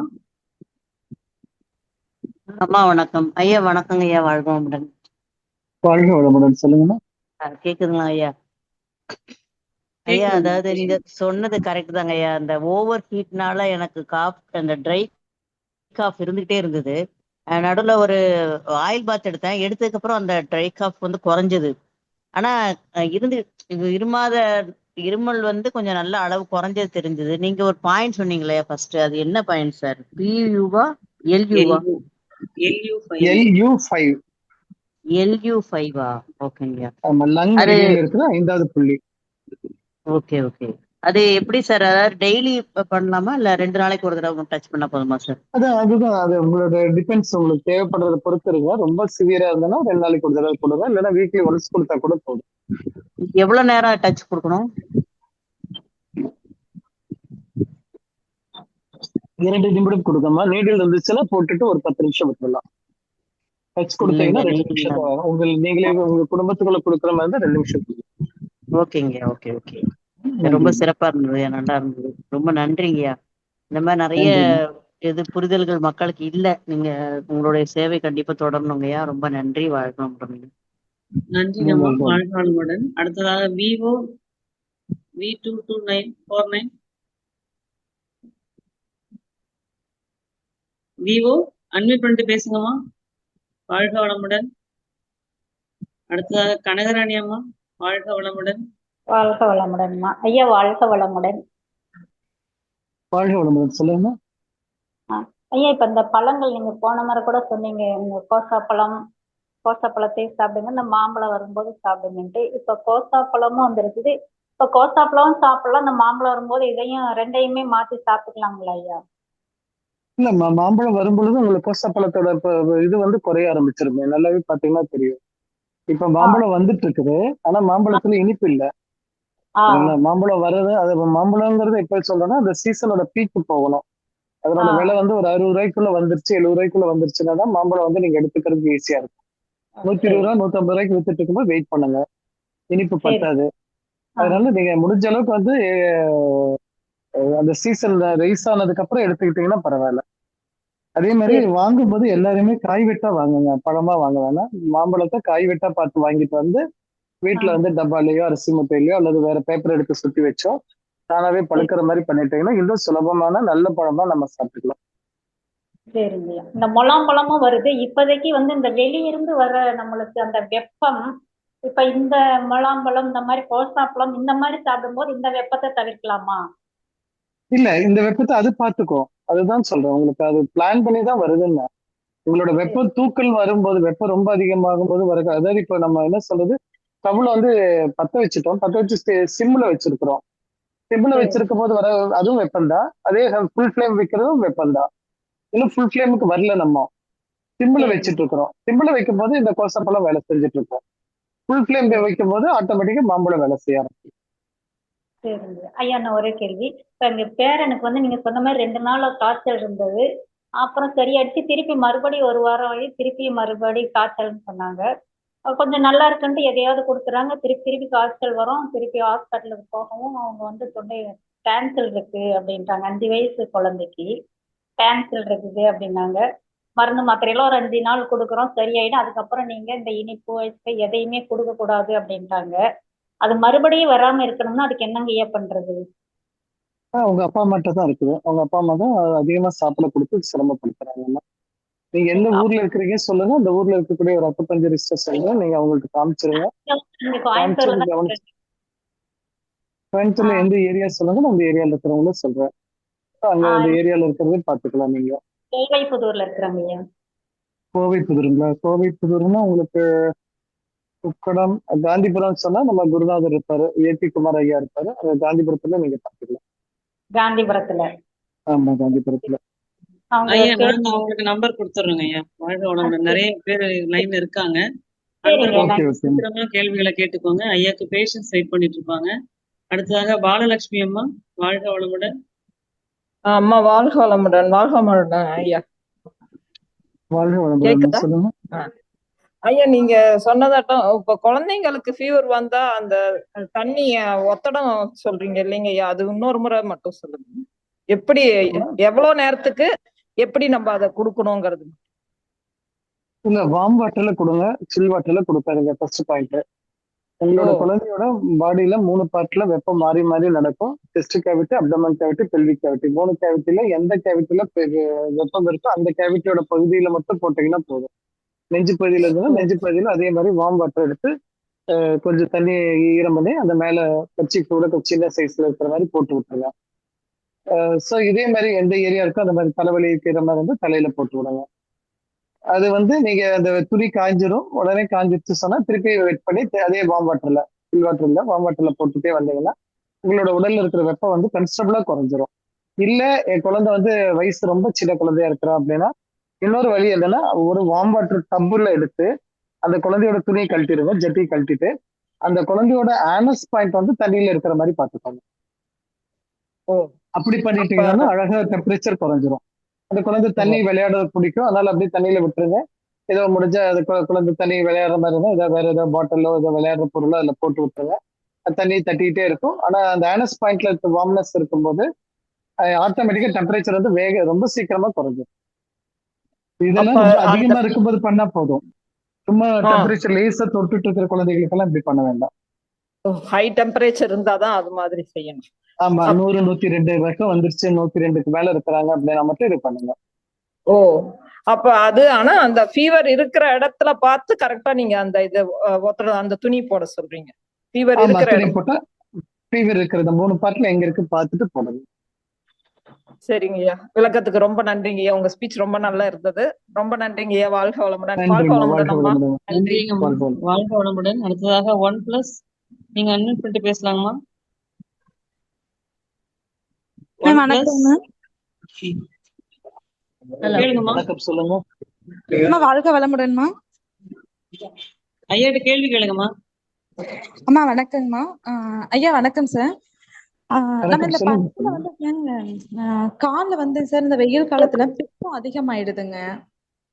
எதுமா கால்ல பித்தம் வெடிப்பு அதிகமாகுதுங்க சார்.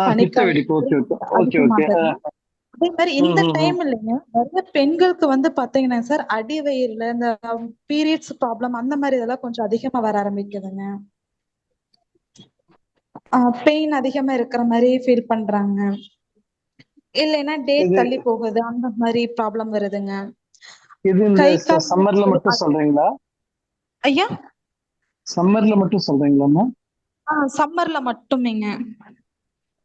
இல்ல சம்மர்ல கால் மட்டும் பாத பீரியட் வெடிப்பு அதிகமா இருக்கிறாங்க. கால் பாதத்துல வெடிப்பு இருக்குது. ஓகே. ஆமாங்க. அப்புறம் அந்த கால் வந்து குதிங்கால் வலி, மூட்டு வலி அதிகமாகுதுங்க. ம். அதுக்கப்புறம் பீரியட்ஸ் பெயின் வந்து நமக்கு டிலே ஆகுதுங்க ஐயா. இந்த பீரியட் ஆகுறது டிலே ஆகுது. ஆமாங்க. இது வந்து இப்ப நான் இதுல வந்து நமக்கு கேஸ் நெறைய கிடைக்கிறாங்க. அக்குபஞ்சர் ஓரியன்ட்ல இப்ப இந்த சம்மர்ல நெறைய வராங்க. ஓகே. இதுக்கு வந்து ரொம்ப சுலபம் தான். பீரியடோட பெயினோ அல்ல பீரியட் டிலே ஆகுது அப்படின்னா இந்த சம்மர்ல வந்து சாதாரணமா நடக்கக்கூடிய விஷயம் தான். அதுக்கு வந்து மண்பட்டி போட சொல்லி சொல்லிடுங்க. தொப்புளுக்கு கீழே மண்பட்டி போட்டுட்டு டெய்லி ஒரு நாள் விட்டு ஒரு நாள் இல்ல டெய்லியுமே போட சொல்லுங்க. மண்பட்டிங்கிறது உங்களுக்கு தெரியும். செம்மண்ணை களிமண்ணை நல்லா கலக்கிக்கோங்க. தோசை பதத்துல கலக்கிக்கோங்க. கர்ச்சிப்பை விட கொஞ்சம் பெருசா இருக்கிற மாதிரி புதிய காட்டன் கிளாத் எடுத்து அந்த காட்டன் கிளாத்தையும் ஈரம் பண்ணிக்கோங்க. ஈரம் பண்ணி அதோட மையப்பகுதியில ஒரு 3/4 அடி, அரை 8 அடி, 8 இன்ச்ல இருந்து 9 இன்ச்சுக்கு நீளத்துக்கு 3 இன்ச் அகலத்துக்கு இத மண்ணை வந்து மேல ஸ்ப்ரெட் பண்ணிக்கோங்க. மண்ணுன்னா அந்த தோசை பதமா இருக்கிற மண்ணை ஸ்ப்ரெட் பண்ணி அந்த துணியை வந்து தோசை மடிக்கிற மாதிரி எல்லா 4 பக்கம் மடிச்சு அப்படியே எடுத்துட்டு போய் அந்த வயிற்றுல வச்சிருங்க. வச்சுட்டீங்கன்னா இந்த ஹீட்டை பூரா அப்சர்வ் பண்ணிடும். லோயர் அப்டமன்ல இருக்கிற ஹீட் எல்லாம் அப்சர்வ் பண்ணிடும். அதுக்கப்புறம் பாத்தீங்கன்னா ஒரு 2-4 நாள் அப்படிங்கிறதுக்குள்ள உங்களுக்கு கண்டிப்பா பீரியட் ஆகும்.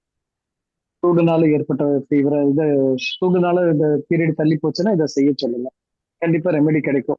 காலில் வந்து கிராக்ஸ் இருக்கு சொன்னா விளக்குன்னு தான் ஈஸி. விளக்குனே கொஞ்சம் நைட்டு படுக்கும்போது போட்டுட்டு கவர் வேணா போட்டு க்ளோஸ் பண்ணி வச்சிருங்க. இந்த பெட் ஸ்ப்ரெட் அழுக்காம இருக்கணும் அப்படின்னா கவர் போட்டுட்டு படுத்துக்க சொல்லுங்க. இது வந்து காலில் இருக்கிறதுக்கு வந்து பல்ஸ் பார்த்தா தான் கொஞ்சம் கரெக்டா ரீசன் சொல்ல முடியும். 3 விதமான மூலக பாதிப்பு அங்க வரும். அது எதனால அப்படிங்கிறது தெரியல. அதனால காமனா இருக்கக்கூடிய விஷயத்துக்கு இதை நீங்க ஃபாலோ பண்ணிக்கலாம். நன்றிங்கம்மா. வாழ்க வளமுடன். அடுத்ததாக ஹேமாம்மா, வாழ்க வளமுடன்.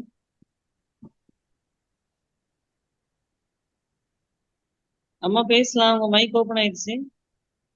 வாழ்க வளமுடன்மா. கேக்குது, பேசுங்க.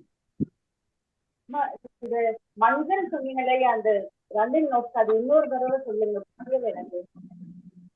எதுவும் உங்களுக்கு கேள்வி புரியல. நீங்க ஏதாச்சும் கேள்வி ஐயா, அந்த என்ன மஞ்சள் சொன்னாங்க? எப்படி வைக்கிறதுன்னு கேக்குறாங்க. மஞ்சள் ஒரு துணியில உள்ள வச்சு ஓகே. அந்த மூக்கோட்டம் இருக்கும்போது இல்லைங்களா? மூக்கோட்டம் இருக்கும்போது சும்மா ஒரு 9 இன்ச்சுக்கு 1.5 இன்ச் இருக்கிற மாதிரி அல்லது 6 இன்ச்சுக்கு 1.5 இன்ச் இருக்கிற மாதிரி ஒரு துணியை எடுத்துக்கோங்கம்மா. ரெக்டாங்கிள் ஷேப்ல துணி எடுத்துக்கோங்க. வறட்சியா இருக்கணும் துணி. அந்த காஞ்ச துணியில மஞ்சள் வந்து நடுவுல கொஞ்சமா தேய்ச்சி விட்டுருங்க. அப்புறம் கொஞ்சமா கொட்டிடுங்க. மஞ்சள் மேல, அதாவது இந்த துணியோட மேல் பகுதியையும் கீழ் பகுதியும் அது மஞ்சள் ஃப்ளோ ஆகாம பாத்துக்கோங்க. அந்த மாதிரி நடு மையப்பகுதிக்கு வந்து மஞ்சளை போட்டுட்டு அதுக்கப்புறம் வந்து சின்ன ஸ்பூன் எடுத்துக்கோங்களேன். ஸ்பூன் எடுத்து மஞ்சள் 1/2 ஸ்பூன் எடுத்து அந்த துணியில அப்படியே அங்கங்க கதறி வர்ற மாதிரி விட்டுக்கோங்க. அப்புறம் துணியை நல்லா உருட்டணும். அது டைட்டா உருட்டுறது தான் அந்த முக்கியம். துணியை நல்லா உருட்டிட்டீங்கன்னா பாத்தீங்கன்னா ஒரு பீடி மாதிரி இருக்கும். பீடி எப்படி டைட்டா பேக் பண்ணிருக்கோமோ அந்த மாதிரி இருக்கும். அதுக்கப்புறம் துணியை வந்து நெருப்புல சுட்டுக்கோங்க. அடுப்புல ஸ்டவ்ல வச்சுட்டீங்கன்னா, ஸ்டவ்ல ஃபுல்லா இல்ல, வெறும் ஒரு பகுதி கையில வச்சுட்டு பீடி பத்த வைக்கிற மாதிரியே நெருப்புல பத்த வச்சுட்டீங்க சொன்னா ஆட்டோமேட்டிக்கா அந்த முன்பகுதி மட்டும் அப்படியே எரியும். எரிஞ்சு கொஞ்ச நேரத்துல ஸ்டவ் விட்டு எடுத்தீங்கன்னா அலைஞ்சிரும். ஆனா அதுக்குள்ள அந்த மார்க் அப்படியே தான் இருக்கும். அதாவது புகை வர ஆரம்பிச்சிடும். அந்த புகை வரும்போதுதான் ஒரு 1/2 லிட்டர் வாட்டர் பாட்டிலோ இல்ல 1 லிட்டர் வாட்டர் பாட்டிலோ இருந்துச்சு சொன்னா அந்த வாட்டர் பாட்டில மேல அடிபாகத்துல ஒரு ஓட்டை போட்டுக்கோங்க. ஓட்டை போட்டு மூக்கோட ஓட்டையை விட சின்னதா இருக்கிற மாதிரி வச்சுக்கோங்க. வாய்ப்பகுதி எங்க இது இருக்க மூடி இருக்கோ அந்த மூடி பகுதியில அடிப்பகுதியில வச்சுட்டு மூக்குல இப்படி வச்சு இழுத்துட்டீங்க சொன்னீங்கன்னா அது அப்படியே அந்த பாட்டில் புகை ஏறி நேரம் மூக்குல போய் ஏறும். அது ஈஸியா இருக்கும். கண் எரியாது. இல்லைன்னா கண் எரியும். அவ்வளவுதான், வேற ஒண்ணும் இல்லை. அதை மட்டும் கவனிச்சு பண்ணிட்டீங்கன்னா போதும். இல்ல நீங்க வந்து மத்தவங்களுக்கு கொடுக்குற மாதிரி தான் அவங்க மூக்கு கிட்ட கொண்டு போய் வச்சீங்கன்னா அது அப்படியே காத்துல ஆடி ஆடி அந்த மூக்கு வழியா உள்ள ஏறிடும்.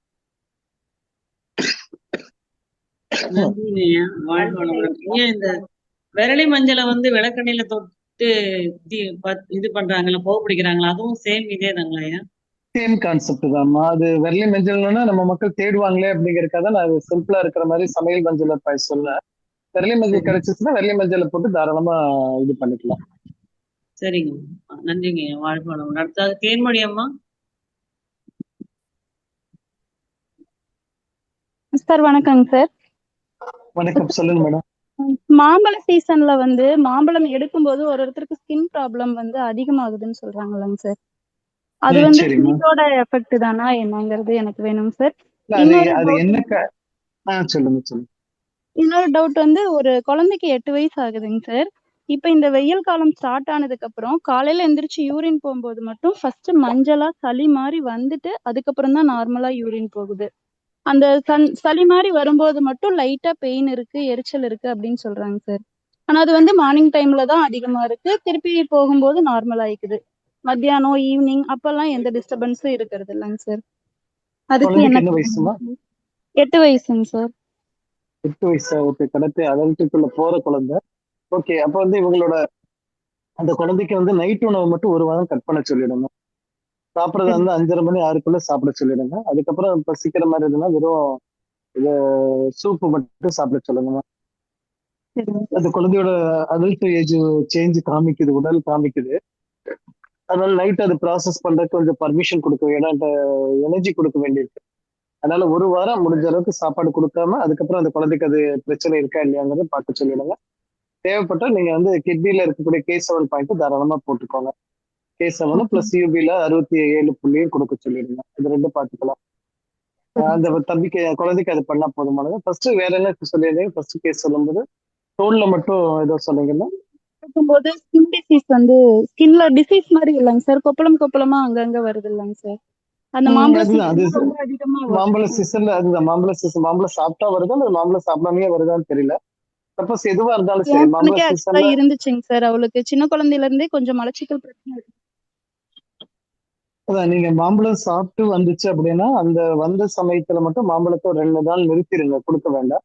திருப்பி மாம்பழம் கொடுக்க ஆரம்பிச்சிருங்க, போதும். சரி பட் அந்த புண்ணுக்கு வந்து நம்ம இப்ப சொன்ன இந்த மெத்தட் இருக்கு இல்லைங்களா, நொங்கு இலை, நொங்கோட இது அல்லது அலுவேரா, இல்லாட்டி சொன்னா செம்மண்ணெய், இல்லாட்டி சொன்னா எதுவுமே இல்லைன்னா விளக்கெண்ணெய் லேசா தேய்ச்சி விட்டீங்கன்னா போதுமானது.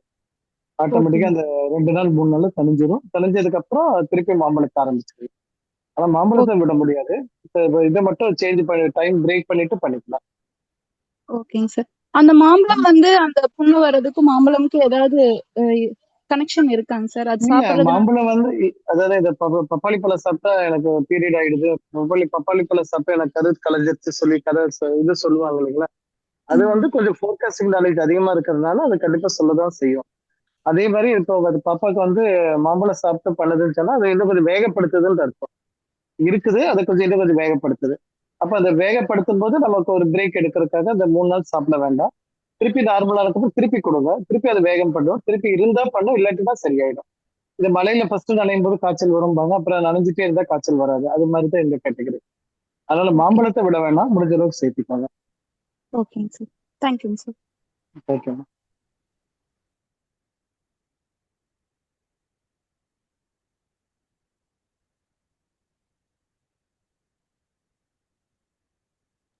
நன்றிங்கம்மா. வாழ்க வளமுடன். அடுத்ததாக விவோ.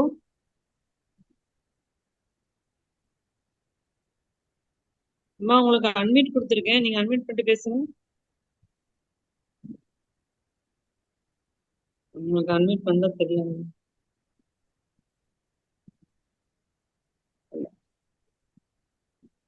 விவோ உங்களுக்கு கோகஸ் கொடுத்துருக்காங்க. உங்களோட மைக்கை டச் பண்ணீங்கன்னா ஓப்பன் ஆகும். நீங்க உங்க கேள்வியை கேட்கலாம்.